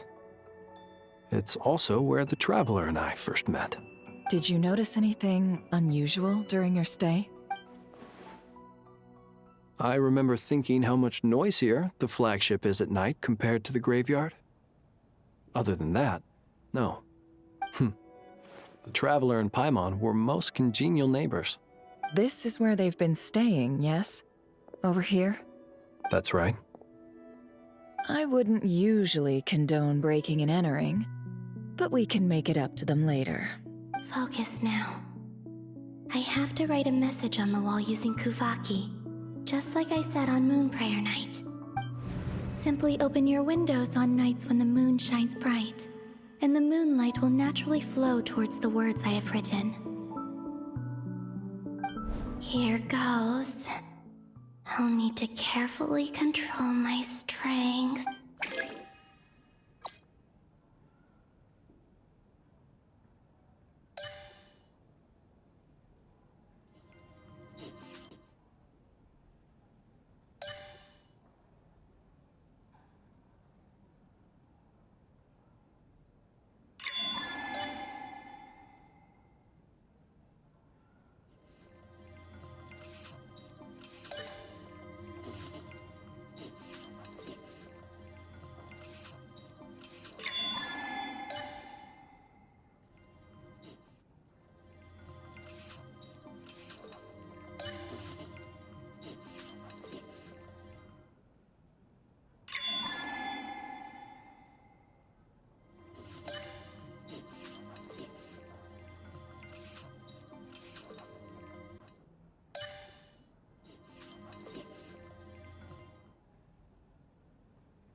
There's a noise outside the door.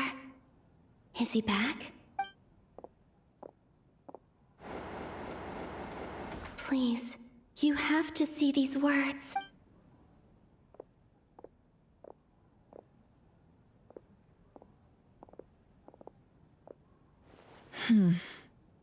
Well, do you sense anything?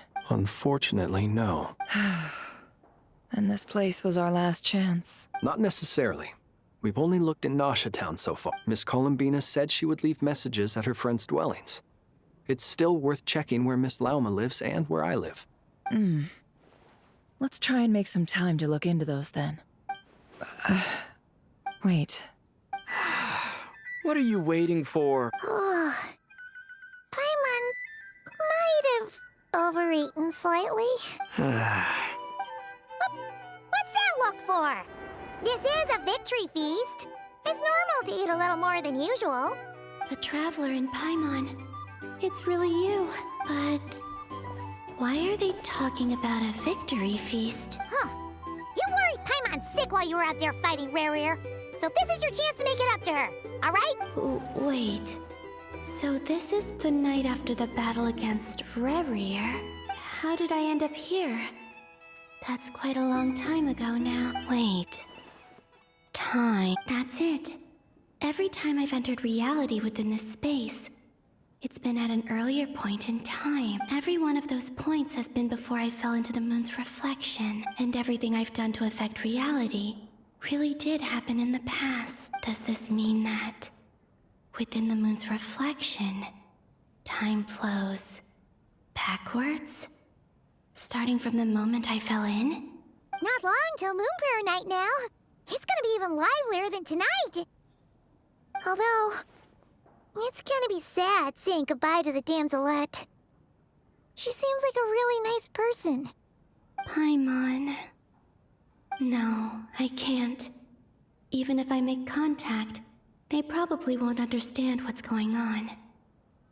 And in any case, I'll likely get pulled away again if I do.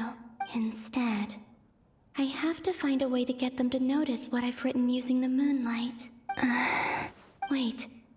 Even I hadn't thought of doing that before Moon Prayer Night. They'd never conceive of that possibility. Is there truly no other way? Don't lose heart. We'll find a way somehow. Huh? Oh, you say that, but the Frost Moon is beyond the fall sky. If we wanted to go visit her, how would we make it through to the other side? We might not have all the answers now, but I'm sure we'll find a way one day. Huh. Guess someone's gotta be the optimist. The present. The future. That's right. There are still things I can do. What's your plan? Flins, when you were staying next door, did you ever open the window? No. The rooms here are dark and damp. And there's such a buildup of dust on the windows that the moonlight can't even get in. I didn't think it was worth the trouble. The moonlight? I think I see where you're going. One moment. I'll see if the owner is available. Don't bother. Time is of the essence.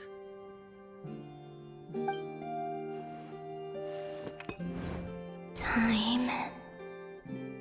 Even if no one sees what I've written at this moment, maybe someone will remember what I said after Moon Prayer Night. I need to write down as much information as I can. And maybe one day...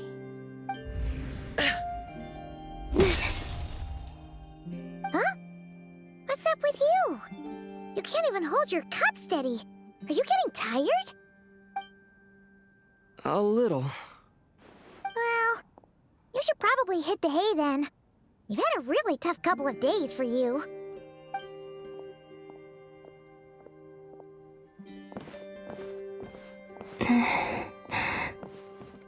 You truly have.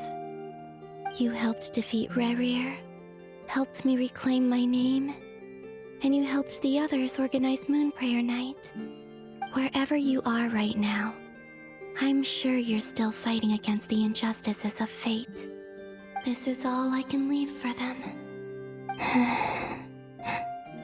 How I wish I could stay here, It's time for me to go. I hope to see you again in the next time, and if the opportunity presents itself. I will surely return to your side. Huh. Columbina. She's alive.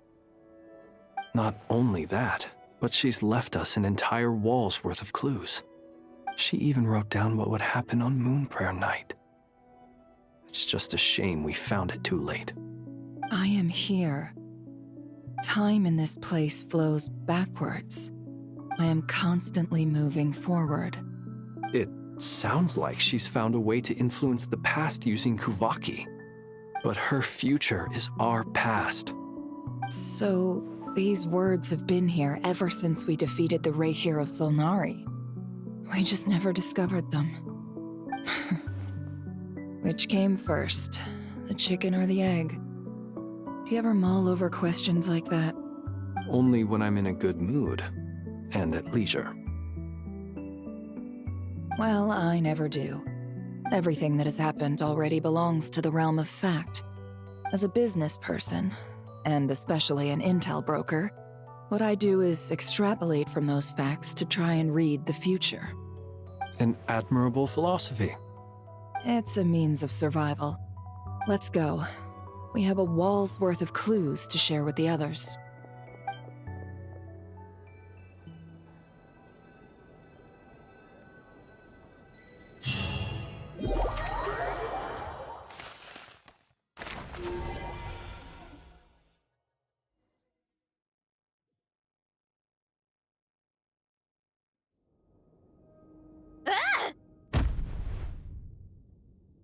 It appears that the doctor's energy signature has changed to something similar to Kuvaki, but not like the Kuvaki we're used to.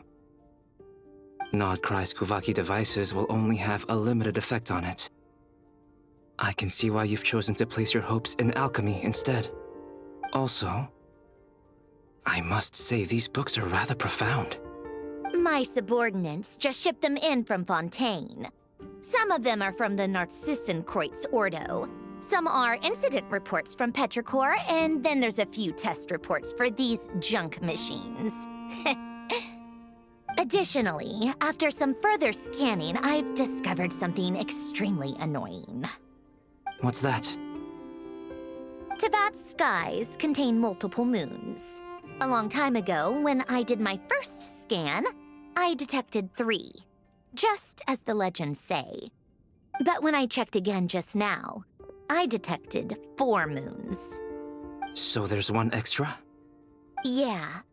Originally, I thought that if I could still find 3 moons, that would at least mean Columbina's still alive. But then it occurred to me that apart from the frost moon, Teyvat's moons are just husks. And husks surely shouldn't show up in the scan, since they're not alive. It's weird, isn't it? If we can't even distinguish between a dead and a living moon, how are we supposed to know whether a moon goddess is still alive? Or does this mean that the moon marrows are equivalent to the moons themselves? It's certainly possible. In which case, the 4th moon you detected may be Dottore's artificial creation. So he wasn't bluffing. He really built his own moon marrow. Ugh! I'm so mad right now!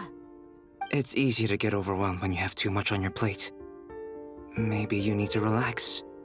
Perhaps try going for a walk. Or simply take a few deep breaths. Nothing can calm me down at a time like this.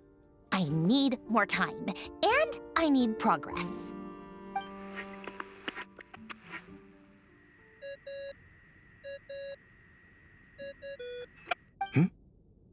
It's Mr. Flins.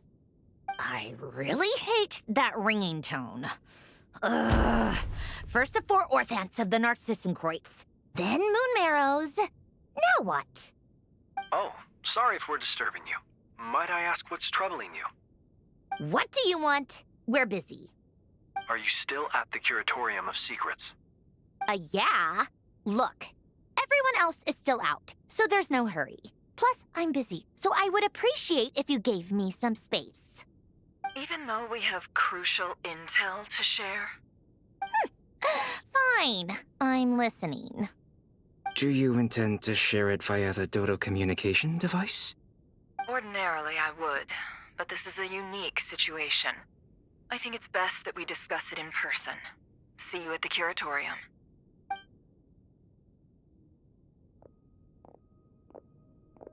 All right then.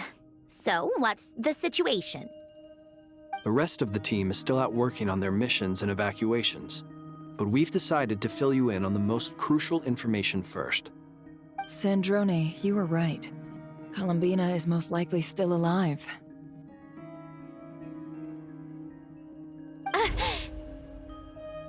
That's the best news we've received in a while, by a long way.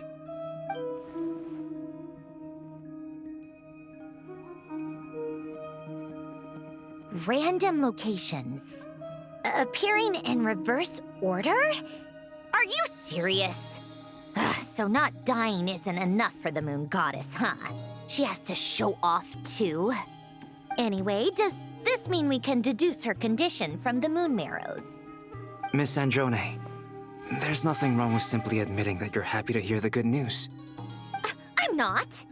And she's the least of our problems. We're facing a huge crisis. If she can't control the flow of time in there, she's just gonna keep moving backwards. Different points in time won't intersect, and she'll never find a way out. Let's say life begins with a drop of water. When did time begin? The moment this planet came into being? No, that's not right. Her final destination would be the moment at which the space she is in was created. But it doesn't seem like we can influence that space from the outside world. So how can we help her? Also, if she's alive, Rerir and Thalindis might be too. But as far as we know, neither of them have come back out. That space may not have an exit at all. I'm afraid I must concur with Miss Nefer in this. Can't exactly argue with that. Let's leave it there for now. I've taken notes on everything you said. Will it help with your research? I doubt it's gonna help with breaking Dottore's energy fields. But who knows when it might come in handy. Better to have it all written down than try to remember everything when I need it. All right, I need to get back to my research. Mr. Albedo has made a lot of suggestions that will require my undivided attention. Sure, I'll stay here. I have things to work on.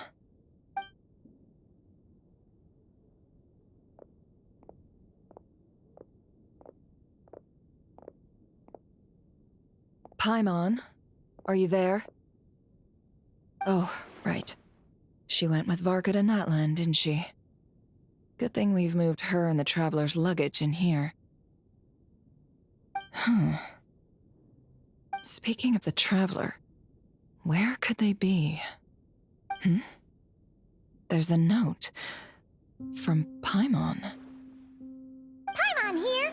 Not in at the moment, but if anyone needs to borrow her stuff or the Travelers, go ahead and help yourself. Paimon won't be mad. Also, Traveler, if you get back before Paimon, make sure to get some rest. Paimon misses you a lot, but put your health first, all right?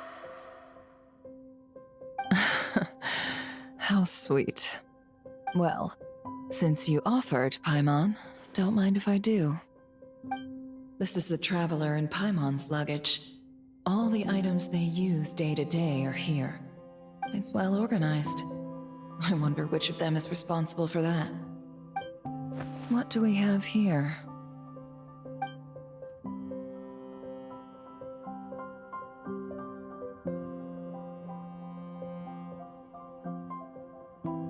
The camera captured a special moment that can only occur between people who are close to one another. You can really sense how the photographer feels about their subject. I wonder why this picture was placed outside. Is it because Paimon recently looked at it?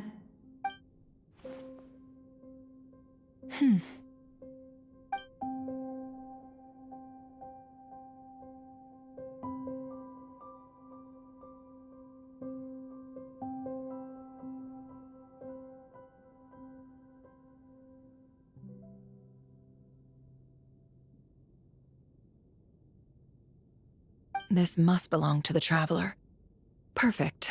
I'll use this. Hang in there. We'll find you.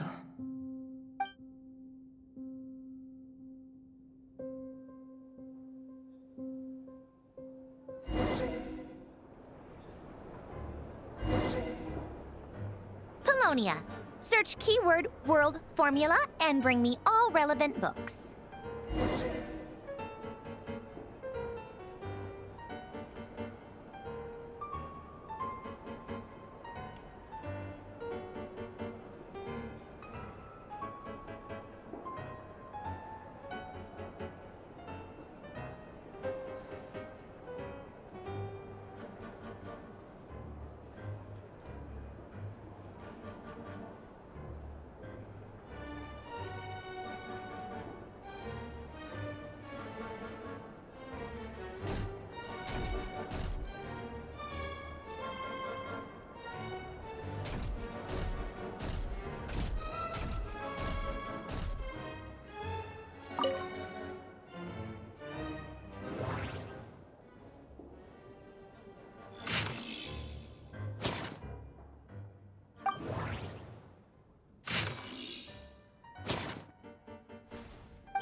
Let's see.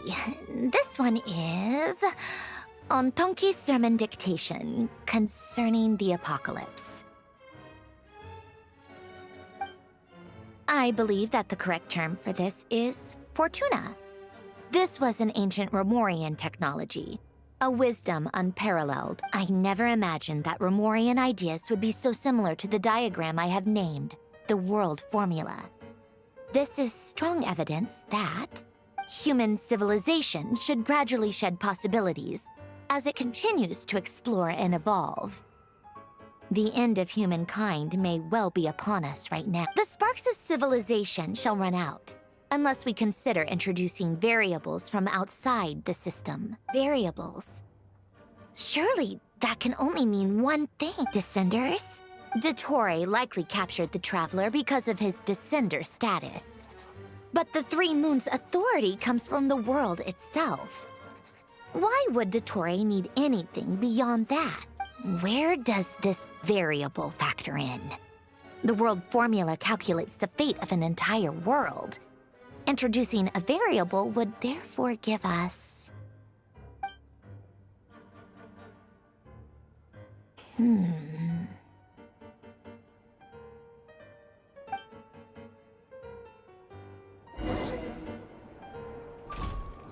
Polonia. Search keyword pathway and bring me all relevant books.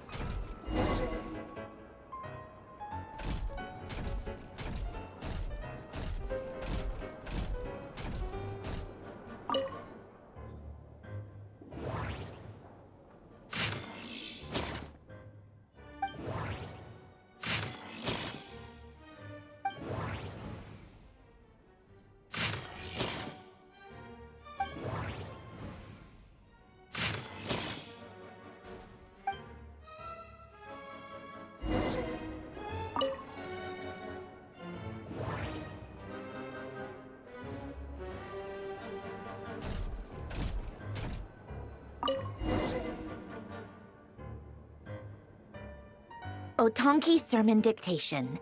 Explications on the Chemical Marriage. These titles are pretty esoteric. Observe and compute the pathway displayed in the guidance diagram. Deconstructing and reversing its effects could generate potential ideas. So, it's one of Renee's draft lectures. Deconstructing the pathway. I suppose that could lead to a breakthrough.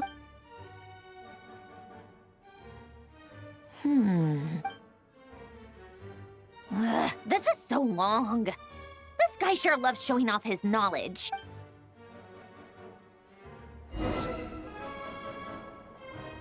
Polonia. Search keyword tree model and bring me all relevant books.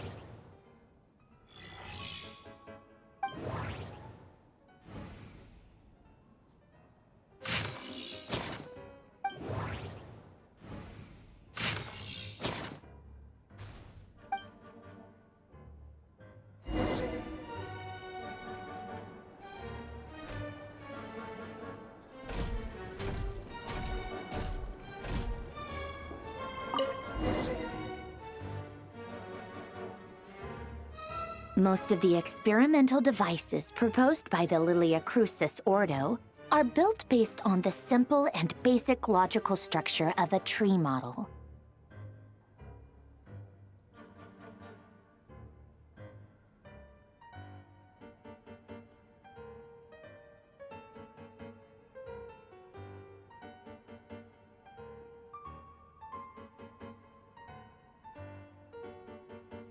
Lilia Crucis. Guess they were trying to cover up the name of the Nausitzenkreuz Ordo?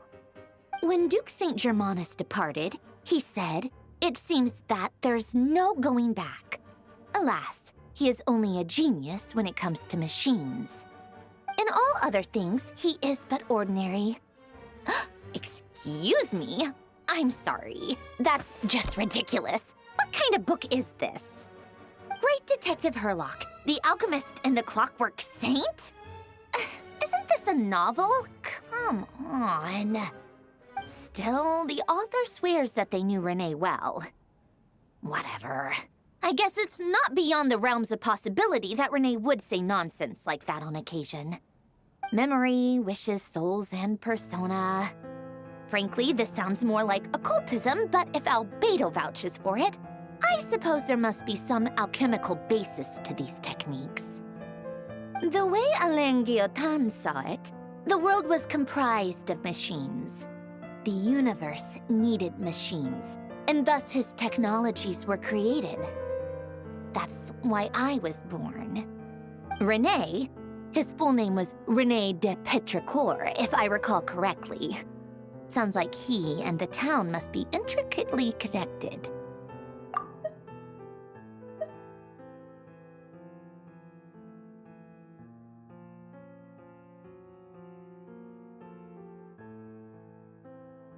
That place was also the source of most of our information regarding Remurian civilization. Seems like some of his projects were based on their technology.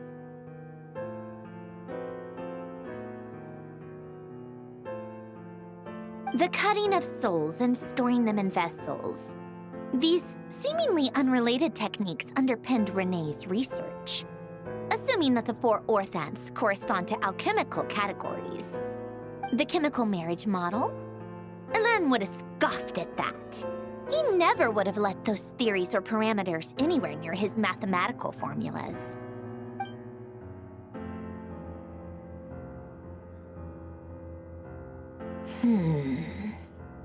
What was Alain's view on René? I know he mentioned the name, albeit very rarely. Oh, now I remember. Alain's old notes are here too. They mentioned René once. René seemed most out of sorts when he spoke to me. A lack of sweet foods has dulled his mind, I should think. Either way, his words are not to be believed. Yep, that sounds like Alain. My subordinates actually did a half-decent job digging out all these materials. Makes a change. Good for them. Some of Alain's old files are completely consistent with these records. He must have gotten them from the Tower of Gestalt. I never knew he got his hands on René's records that early. He may have kept them, but he never even attempted to use them. Didn't believe a word they said. Come to think of it, René's world formula was filled with calculations of constants. That shows he believed that the fate of the world to be predetermined. As for Elan... it's been too long. I forget what he said. What would he have said? A guy like him, fervent believer in machines, but not headstrong enough. The world can be changed. It is worth persevering. Yes, that's how he used to think at least. He created that procedure to save this world. Yet the scale of the world's fate proved too enormous. The result was beyond his ability to calculate. He died having never seen the outcome. And there I was, left behind in the ashes of his dreams. Did you really never take a close look at Renee's research? Or did you read it but deem his philosophy incompatible with your model? The very thought of trying to incorporate his ideas probably made you feel sick to the stomach. Well, don't worry, because there's a whole new category of lunatic in town. Next to Dottore, every other madman looks sane. You once asked me what I wished for. Should have asked him instead. He's the one pining for things you'd sooner die than witness.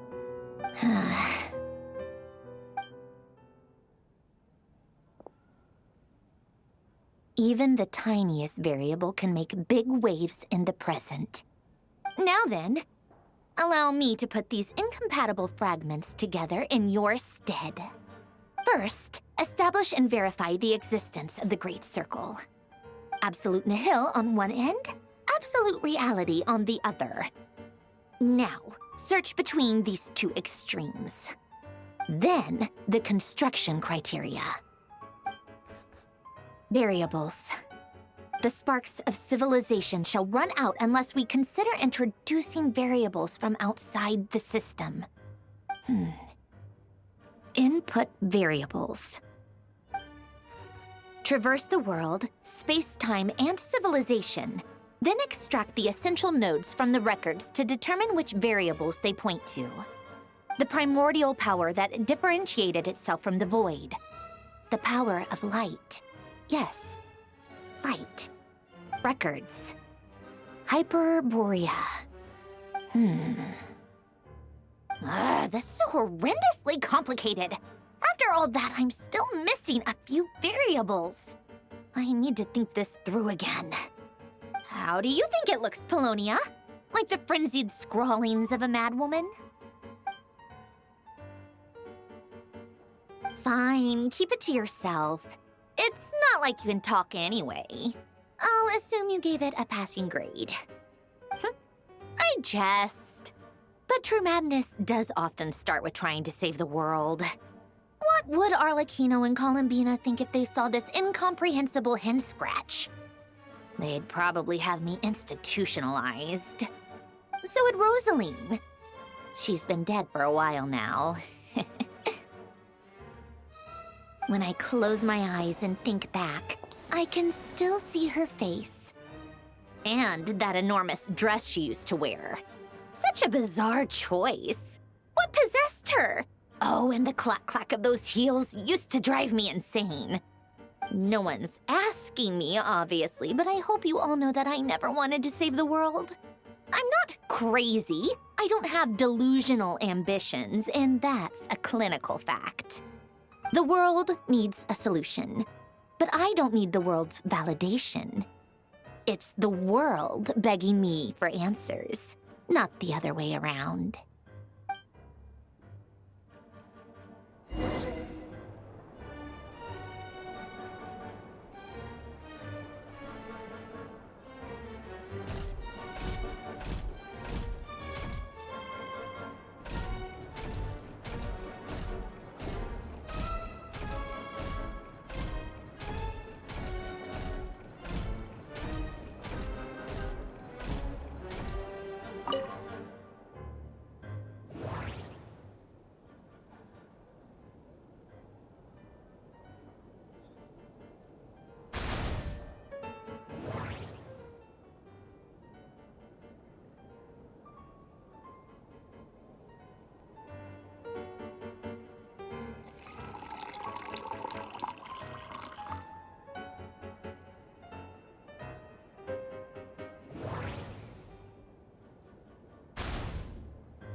Oh, cookies to go with the tea.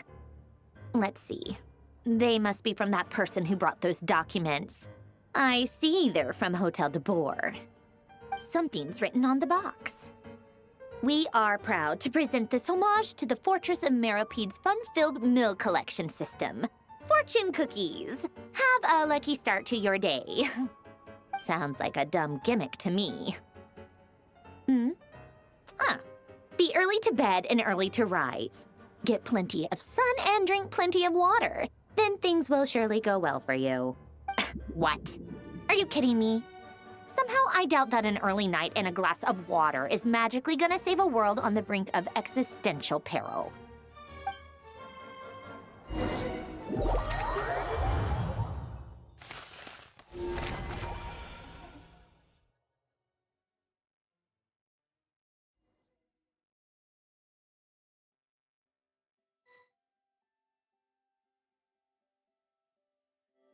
Lady Arlecchino, word has reached us that Lady Marionette's troops are all in position. They are ready to act as soon as the order is given. Excellent. The only thing is, they are fewer in number than we expected.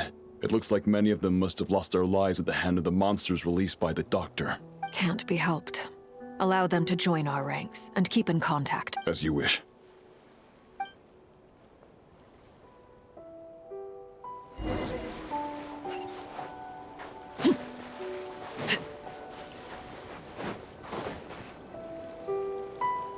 It's been a while, Arlecchino. You look well. Did Dottore really have to build his lab right on the sole path between Snezhnaya and Nodkrai? Had to go on a huge detour to stay out of its line of sight. Sounds like an arduous journey. I assume you've brought word from Her Majesty? Of course, all part of the job. Firstly, the Tsaritsa has authorized Fatui Internal Affairs to review Dottore's case. They will reach a formal verdict on whether he has turned traitor and whether he poses a threat to Snezhnaya. While they're working on that, I've been ordered to come and receive the refugees from Nodkrai. They are nearby. My team will escort you to them shortly. Great. Aside from that, Her Majesty has a message for you and Sandrone personally. Huh? Where is Sandrone? She stayed behind to work since I was making the trip anyway. It seemed sensible to have one person on standby at base while the other came out to meet you. All right, guess that's just how she rolls. In that case, tell her that the Tsaritsa's decree this time is pretty awesome sounding. I think she'll like this one. Still, I wonder what... Wait, what's that? Did one of our troops turn into a monster? Take him out.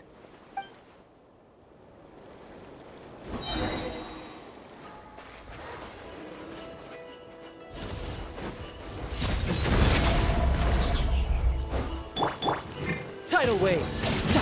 Yeah, shouldn't let your guard down.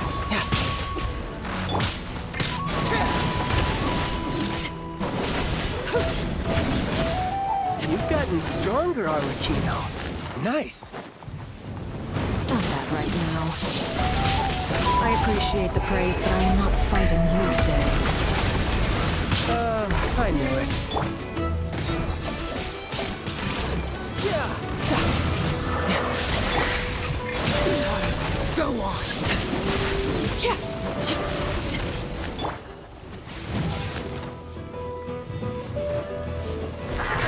No time to lose. Overruled.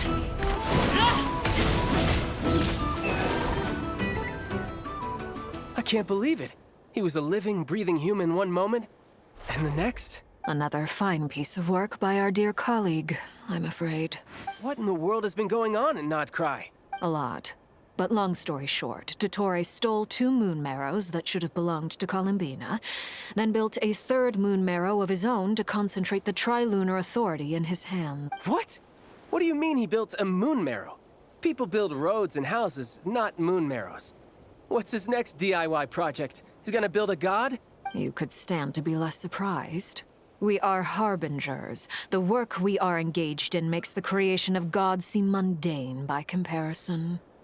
I tell everyone who asks that you once crossed swords with Rex Lapis while serving as a key supporter for Rosaline's plan.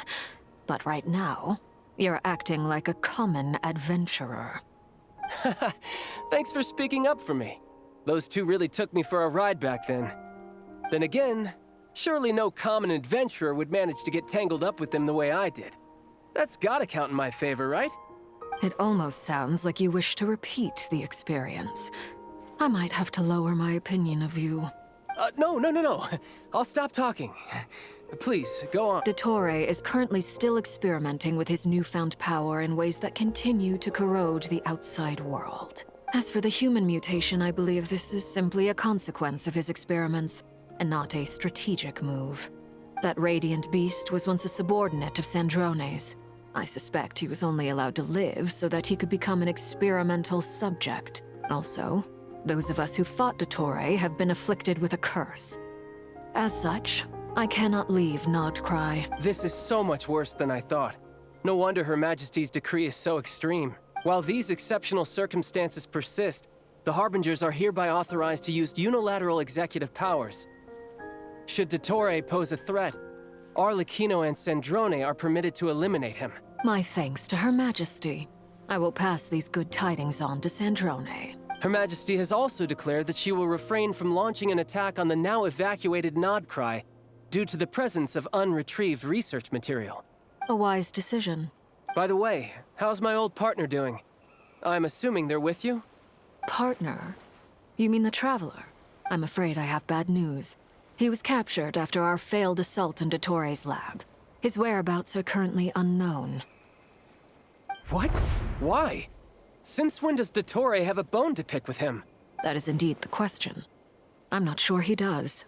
He must have some other goal in mind. This won't do. I have to rescue him. You can't. We have no idea where the Traveler is. What am I supposed to do then? Stand here twiddling my thumbs? Sandrone is working on it. The best thing you can do right now is complete your mission. Fine. I guess I'll leave this to you then.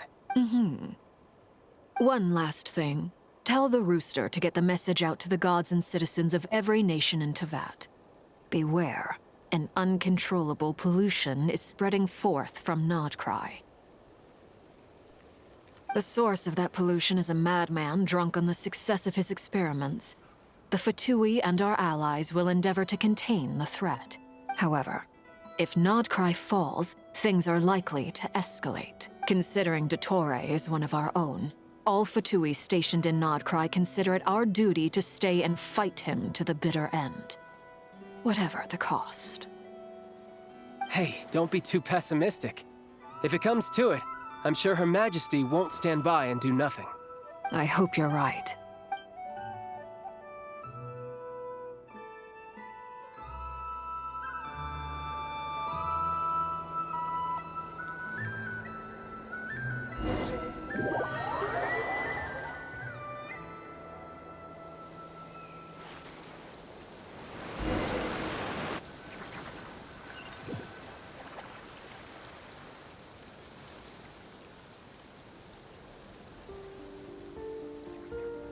You're right on time. Thanks. Hey, do you think I'll get that gliding exam exemption? I made sure I was on my best behavior in Mondstadt. I landed... walked in through the gates. I'll help you apply, don't worry. For now, let's see what we have here. What are the Doctor's energy fields even made from? The usual attract and repel principles that govern Kuvaki don't seem to apply to them. They are very mysterious, but ultimately, they appear to be comprised of energies from the three realms. Thanks to research by Master in the Hexen Circle, we know that Teyvat's 7 elements are derived from the more primordial power of the Light Realm, which is antagonistic with the power of the Void Realm. Since you have the power of the Dragon Durin within you, I'm sure you can already tell that this energy field contains no abyssal energy. That's true. It's not abyssal energy, it's something pure, wild, and untamed. I've been thinking about something. Do you still remember the device that Dori supplied from the Academia when you and Miss Columbina fought Reria? That was one of the most marvelous feats of ingenuity I've ever seen. The design, the craftsmanship, the material selection. I couldn't fault any of it. Not to mention the operating principles. Surely the most ingenious feature of all. Dori didn't go into detail on how it functions, but I have a working theory. The clue was that Miss Columbina was somehow able to use the pyro energy that you provided, despite the fact that, as a moon goddess, she should only be able to use light realm energy in principle. Now, all elemental energy is, of course, derived from light realm energy to begin with.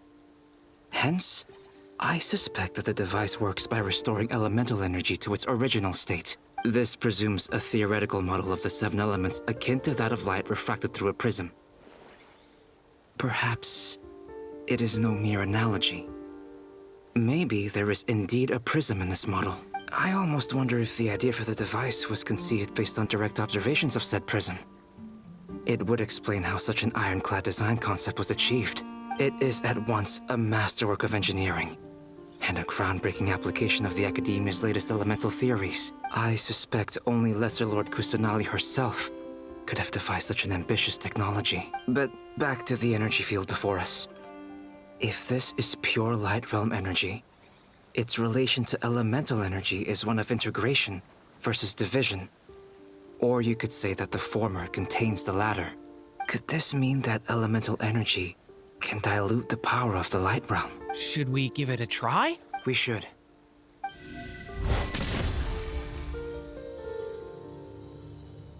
Ha! It works! Clear signs of disruption were detected at the periphery of the energy field. This indicates that elemental energy can disturb or even negate the field. Now you try. All right, here goes. It's working! Switch to abyssal energy and attack again. No surprises there. Abyssal power drains the energy field to a significantly greater extent. I now feel confident in asserting that the energy field is indeed pure light realm energy, and that elemental energy can dilute it. But the energy field is huge. How much elemental energy will it take to neutralize it? We don't have to neutralize it completely. We can try other approaches. That's all for theory. Would you like to continue watching? So you knew I was here. Huh? When did you get here? A while ago. But Albedo sounded like he was working on his thesis defense back there. Back in Sumeru. You can end a person's whole career by interrupting them mid-speech. Very thoughtful of you. I'm truly touched. Could I ask you to lend me a hand? With what?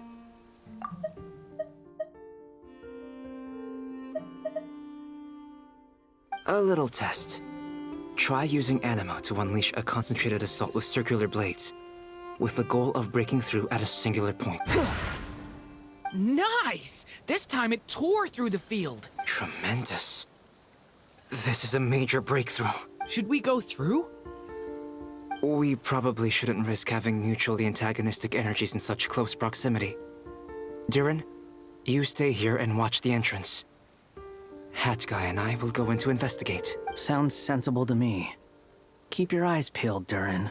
Don't worry, I got this. You two be careful in there. Just give me the signal if you need help, and I'll dive right in. What do you mean, signal?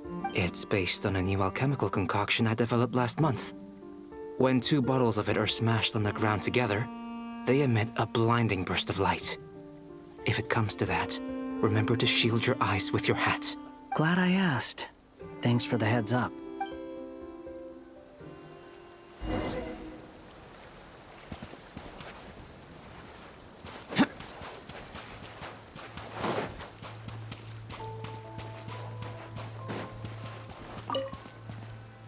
Like I thought. Beyond a certain distance, we can't see the opening where we came in. Maybe that's to prevent people from escaping. Sounds like Dottore's style to me. Not much has changed. Things are basically the same here as they were before the energy field appeared.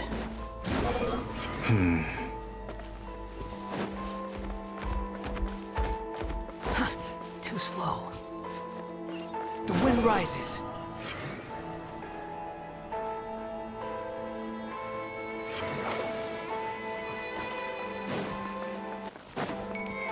Quit following me. Upon the gale.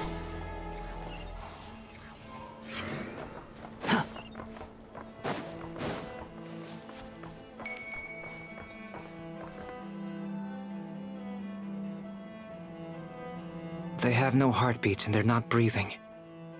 We can only assume they're dead. But there are no visible wounds. Also, there's an animal squatting next to each body. It's watching us. That's not an animal's gaze.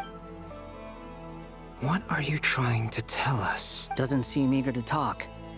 I guess maybe it's just an animal after all. Let's keep looking around.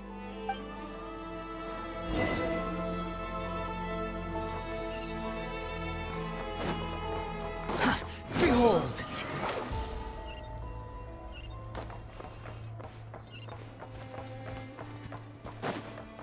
Quit following me. Same situation everywhere. Not a living soul in sight.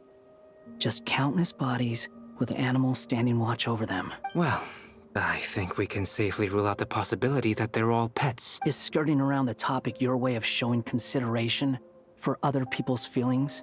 Just being cautious. I don't doubt that you can handle the truth.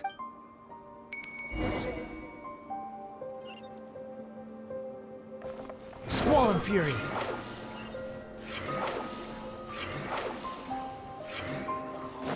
Careful. Please. Help us. Please. Over there. I hear a voice.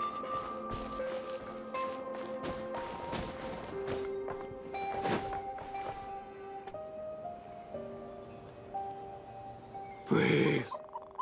Help us. What happened here? I don't know. Suddenly, everyone collapsed. Then my line of sight got lower. I still have some of my senses left. I gotta get out of here.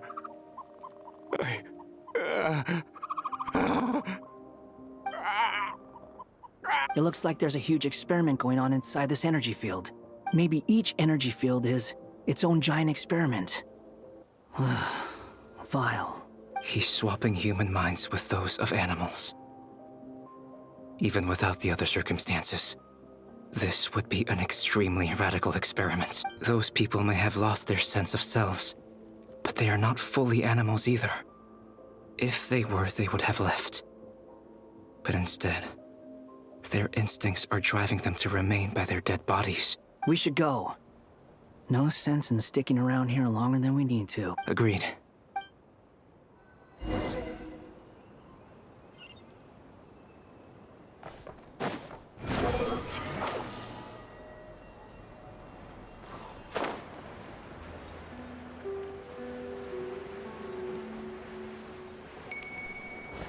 Behold!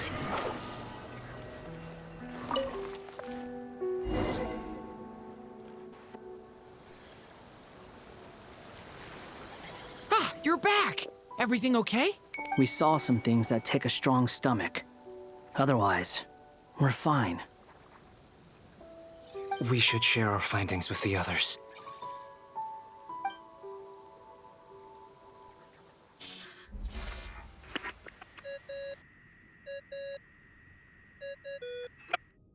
Yes? Who is it?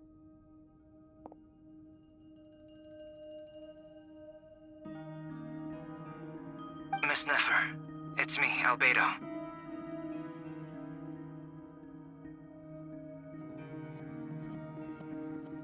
We found a way to break through the energy fields. With enough control, it's possible to tear them open using elemental energy. Also, we managed to take a look inside. Dottore is carrying out his cruel experiments on an immense scale. Any residents who have failed to evacuate in time will likely meet a grisly end. Sounds like he's living down to our expectations. Might I ask how things are proceeding on your end? I'm just about to get started. I'll be in touch once I have a result. Understood. Stay safe. I will.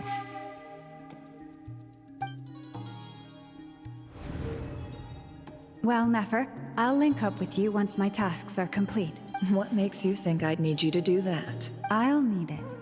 And considering the way you approach certain matters, I think you'll be better off with me present.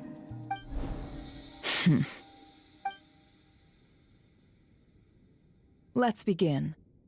Entering simulation mode.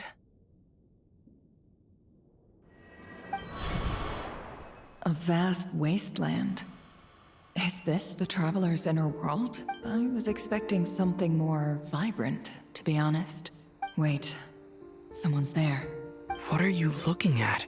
In that case, I'll look at it with you.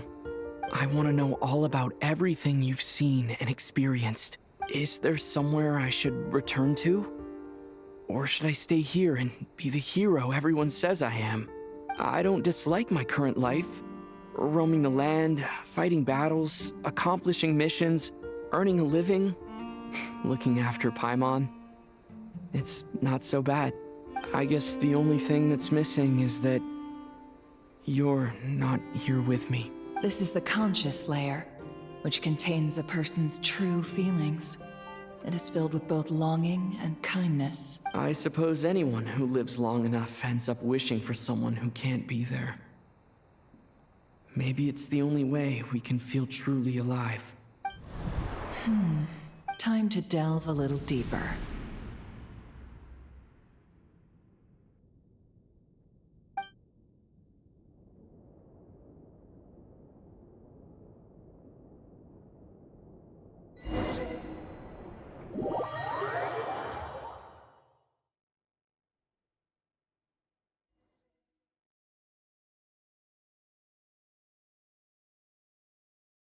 Nasha Town is hardly the optimal choice for a place to live, but it has character and a reasonable population density. What are you trying to say? Oh, don't be nervous. I was just thinking where might make a good starting point for your journey. Perhaps I should send you further afield. Conria, perhaps. Conria ceased to exist long ago. Once again, you fail to understand the possibilities that the Tri-Lune creates. Anything that has existed in the past, I can now recreate. You simply do not wish to see that happen. That might be because you miss your sibling and fear getting answers that you are not ready to learn. But this is not for me to judge.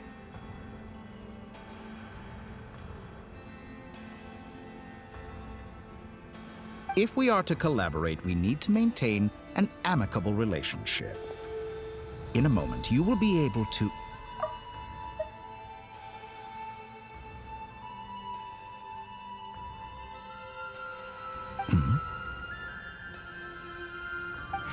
Oh no. What are you...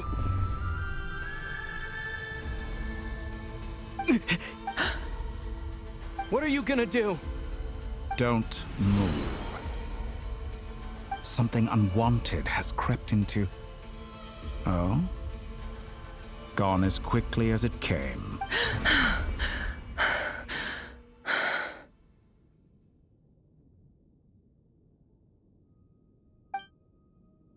Did you save me?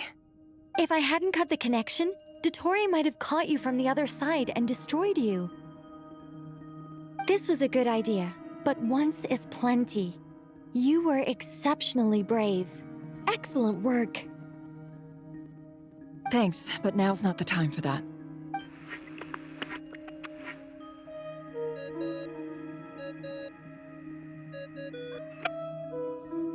Albedo speaking. I think I know where he is. What is this endless darkness? I can't see anything, even though my eyes are wide open. But why? What happened? Ah, sorry about that. I take it you didn't notice. Just now, a friend of yours took a little peek into your mind. Could it be Nefer? How did she do it? Did she use something as a medium to connect to me? Do you think she's aware of your current circumstances? Oh dear. Have I stunned you into silence? I only wanted to slow down your time a little so I could stop your intruder in her tracks.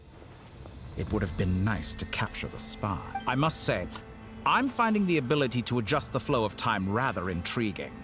The moment you closed your eyes, time seemed to grow impossibly viscous, didn't it? A whole month passed before you opened your eyes again, but only for you. No one else was affected. I dare say this is something only a god can achieve. Point taken. You've proven once again that you have god-tier powers. Oh, you misunderstand. This wasn't about proving a point. I was testing things out. I find I learn best by doing, and I have to admit, time is not the easiest dimension to control. I only wanted to make you sleep for a short while, but it ended up lasting a whole month. Clearly some finesse is required to wield the authority over time as I wish. I hope you're not angry with me. It was only a month's discrepancy, nothing too serious. Had I been off by a year, a decade, or even a century, that would have been quite a different story. You could have frozen me for millions of years. So much for collaboration. You aren't showing much sincerity. Millions of years? To what end? I wonder if you don't understand humans all that well. They are very pragmatic creatures who understand only that which they can perceive with their senses. If I had you sit here for a week, I imagine people might sympathize. But if I left you here for 100, 1,000, or 10,000 years, the sheer size of that number would cause it to lose all meaning to them. They would not have the capacity to comprehend your suffering, and thus they could not empathize. Unfortunately, while gods do exist in Teyvat, it is ordinary humans that account for most of the population. Their lifespans are so limited, their bodies so fragile. Did you ever really hope that they could begin to understand someone like you? Your long life and unique origins make you fundamentally different from them. How long will it be before they start to treat you like the alien you are? Before you are ostracized? Alien? Even I feel bad for you sometimes. This world has made you into a slave. So many times you have served its will, and not once have the powers that be ever thought to grant you the one simple thing you wish for. You have been treated most unfairly. I can change that. I will grant you special privileges and give you back the status you rightly deserve as a descender.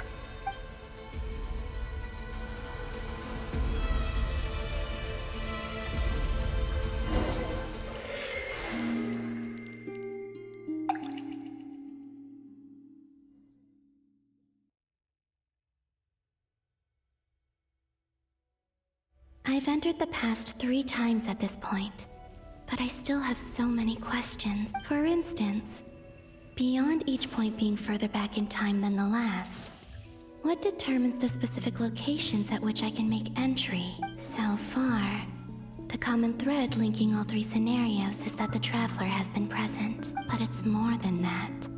I know I sensed something familiar around him. What was it? I'll keep this question in mind as I carry on.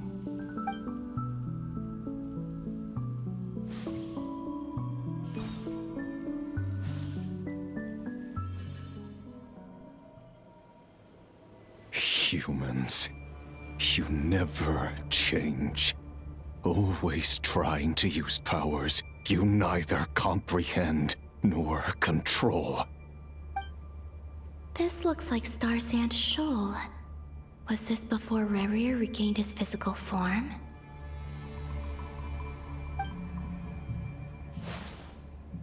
You've messed with the cannon again, huh? Sorry, but this round's not gonna go your way. The cannon.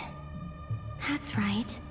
I was at Silvermoon Hall and I sensed an abnormal Kuvaki fluctuation coming from Nasha Town. And right after that, came an ominous power emanating from Star Sand Shoal.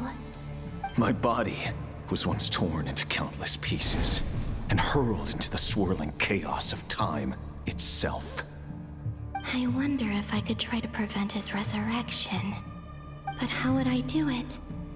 What can I do, here and now?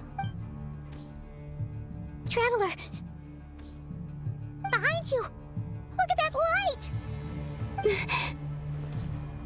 No, I won't make it in time. He's using the Kuvaki shield, like I taught him. Is he going to use it to block the cannon's beam? He's strong. I'm sure he can manage. But the force released when the beam impacts the shield might lead to collateral damage. Easy Island. The Frost Moon Scions will be exposed to lethal levels of Kuvaki. A question, if I may. Kind Miss Columbina. When the cannon's Kuvaki beam was deflected earlier, I saw several bolts of energy streak toward Hisi Island, only to be blocked. Did you also have a hand in that? Maybe that really was me after all. Well, future me.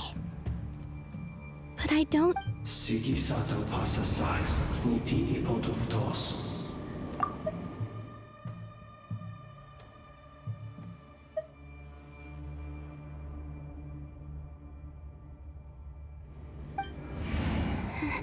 There's no time.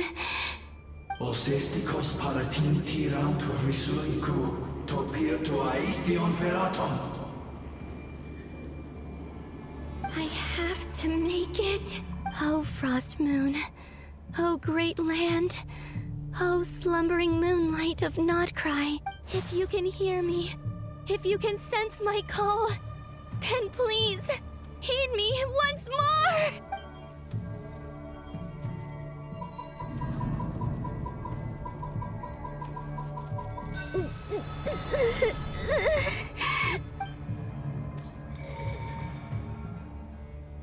Did it work?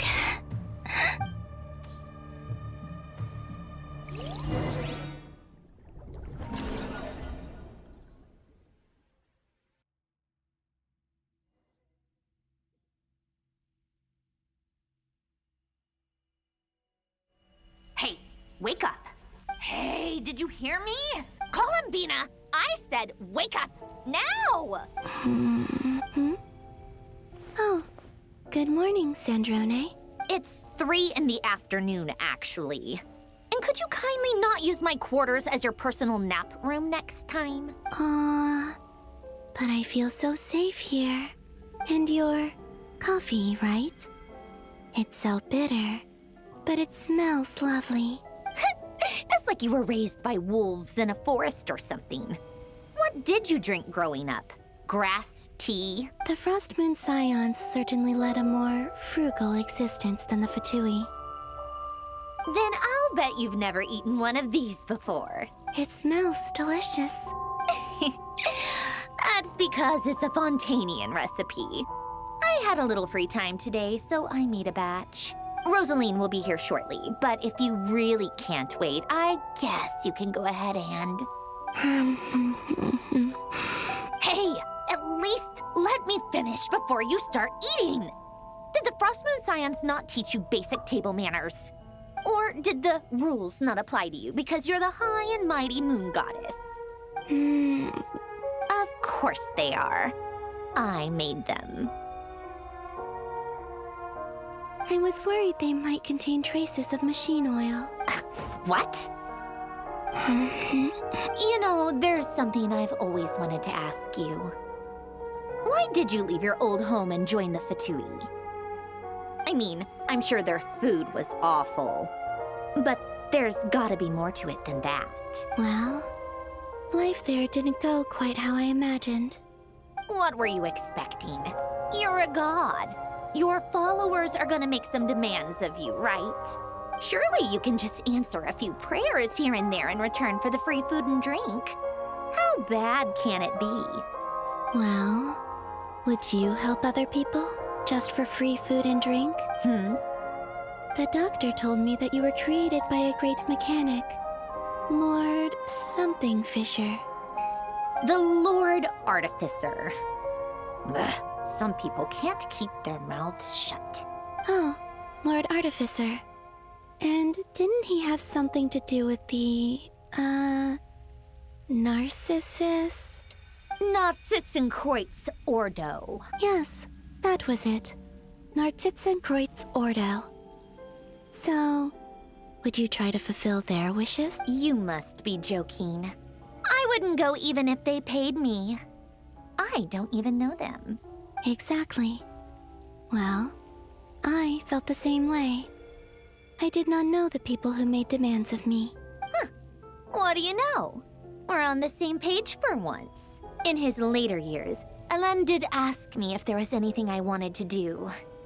If I had any wishes of my own.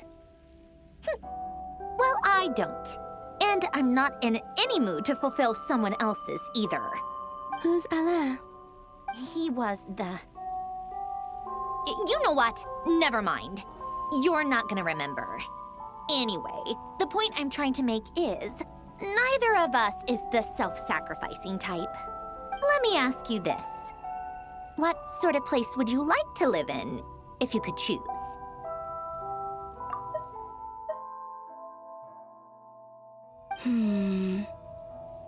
A place where people don't ask me for things I cannot give them. Where they don't worship me, or fear me, but just want to chat with me like a normal person. I'd also like the freedom to come and go as I please. And ideally, it would be somewhere with the smell of coffee and snacks. Not to burst your bubble, but no such place exists in the world. Now, take your snacks and scram.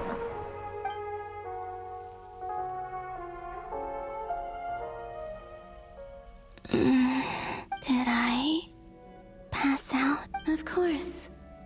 I'm back here again. I dreamed of events from my past. Sandrone. Traveler, I miss you all so much. Back there. I guess I managed to harness all the Kuvaki energy on Hisi Island. But how did I do it? Time is flowing backwards here, and I can use that familiar power to enter the world of the past. That mystery ally everyone talked about. It was me all along. I can sense that there isn't much more power remaining up ahead. What lies at the end of all of this? Will time keep flowing into the past? And will I ever find my way back?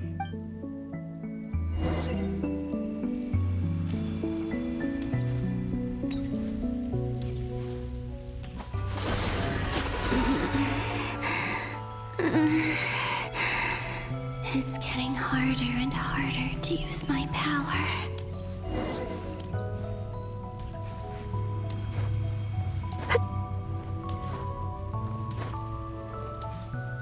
I'm no match for the Abyss in this state. I need to avoid the contaminated fragments.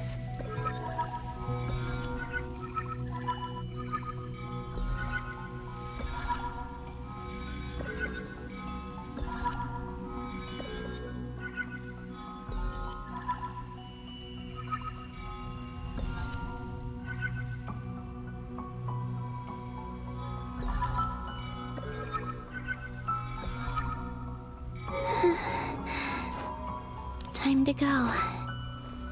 I wonder where I'll find myself this time.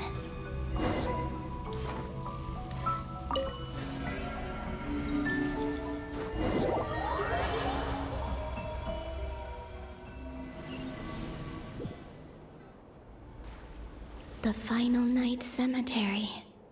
This is where Flins is based. Or not! How are we supposed to read through this many files? Difficult, yes. But it is also our most efficient option. Seems like they're searching for information. Oh, I remember. Flint and Varga talked about some files on the Wild Hunt. Was this my doing too? To expose the true intentions of this Reeyn, we need to dive into Nodkrai's history. Are my actions changing the past? Or are they simply completing a process? Is all of this inevitable? Or am I the one making these decisions? If I choose not to help them now, will it change how things turn out? Hope we don't land on our heads then. They're my friends. I can't not help them.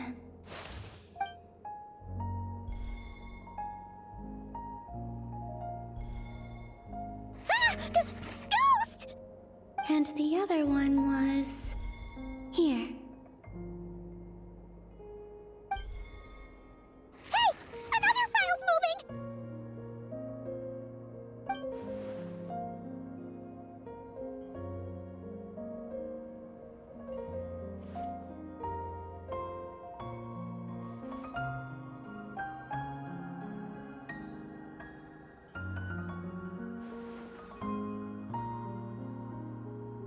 that should do it. Luonnotar? You can sense my presence? Wait!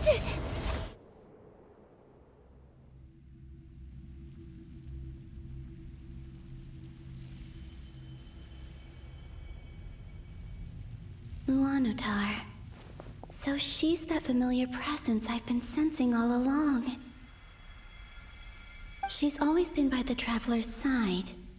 That explains why the Traveler has been there each time I've entered the past.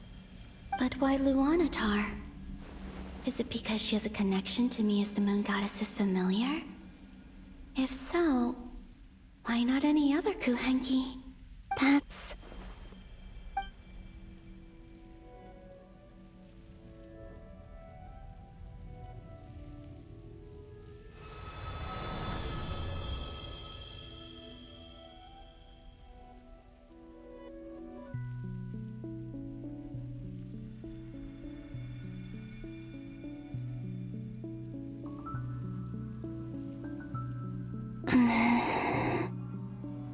I cannot sense any power up ahead.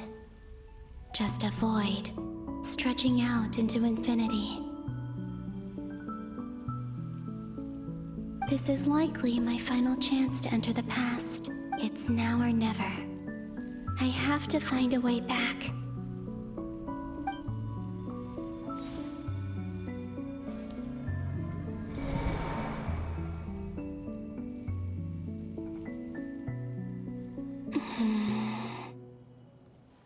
Easy Island? How far back in time is this? Where's Luonnotar? I can't sense her presence this time. Oh, seeing Ineffa and Aino reunited like that sure was heartwarming. Traveler, Paimon. No, stay calm. I don't have much power left to change things. I don't even have that much time left here. Think, Columbina. How do I find a way back? A way back... to where? Do I go back to Moonprayer Night? Or to the future that followed? And if I return in my current state, what will become of me then? Dottore's actions that day proved that he'd been planning that for a long time. He had already seized the power of 2 moon marrows before capturing me. Even if I managed to get back, how can I fight against him when he wields the Tri-Lune authority? I can't. If I go back like this, I'll be playing right into his hands. I have to find some way of rivaling the power he has usurped. Wait. Time flowing backwards. The Tri-Lune authority. Does that mean... I think I know what the final destination of this lunar reflection might be.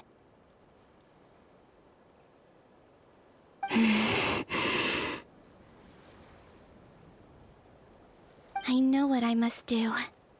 Speaking of homes, we must already be close to where the Frost Moon Scions live. The vibe here feels different, just like the scenery. But how do I communicate my plan to my friends? Should I write it down here? No, someone else will see it. I need something with a close connection to me. Something I can use as a medium to tell them what's happened to me in here. Now it makes sense.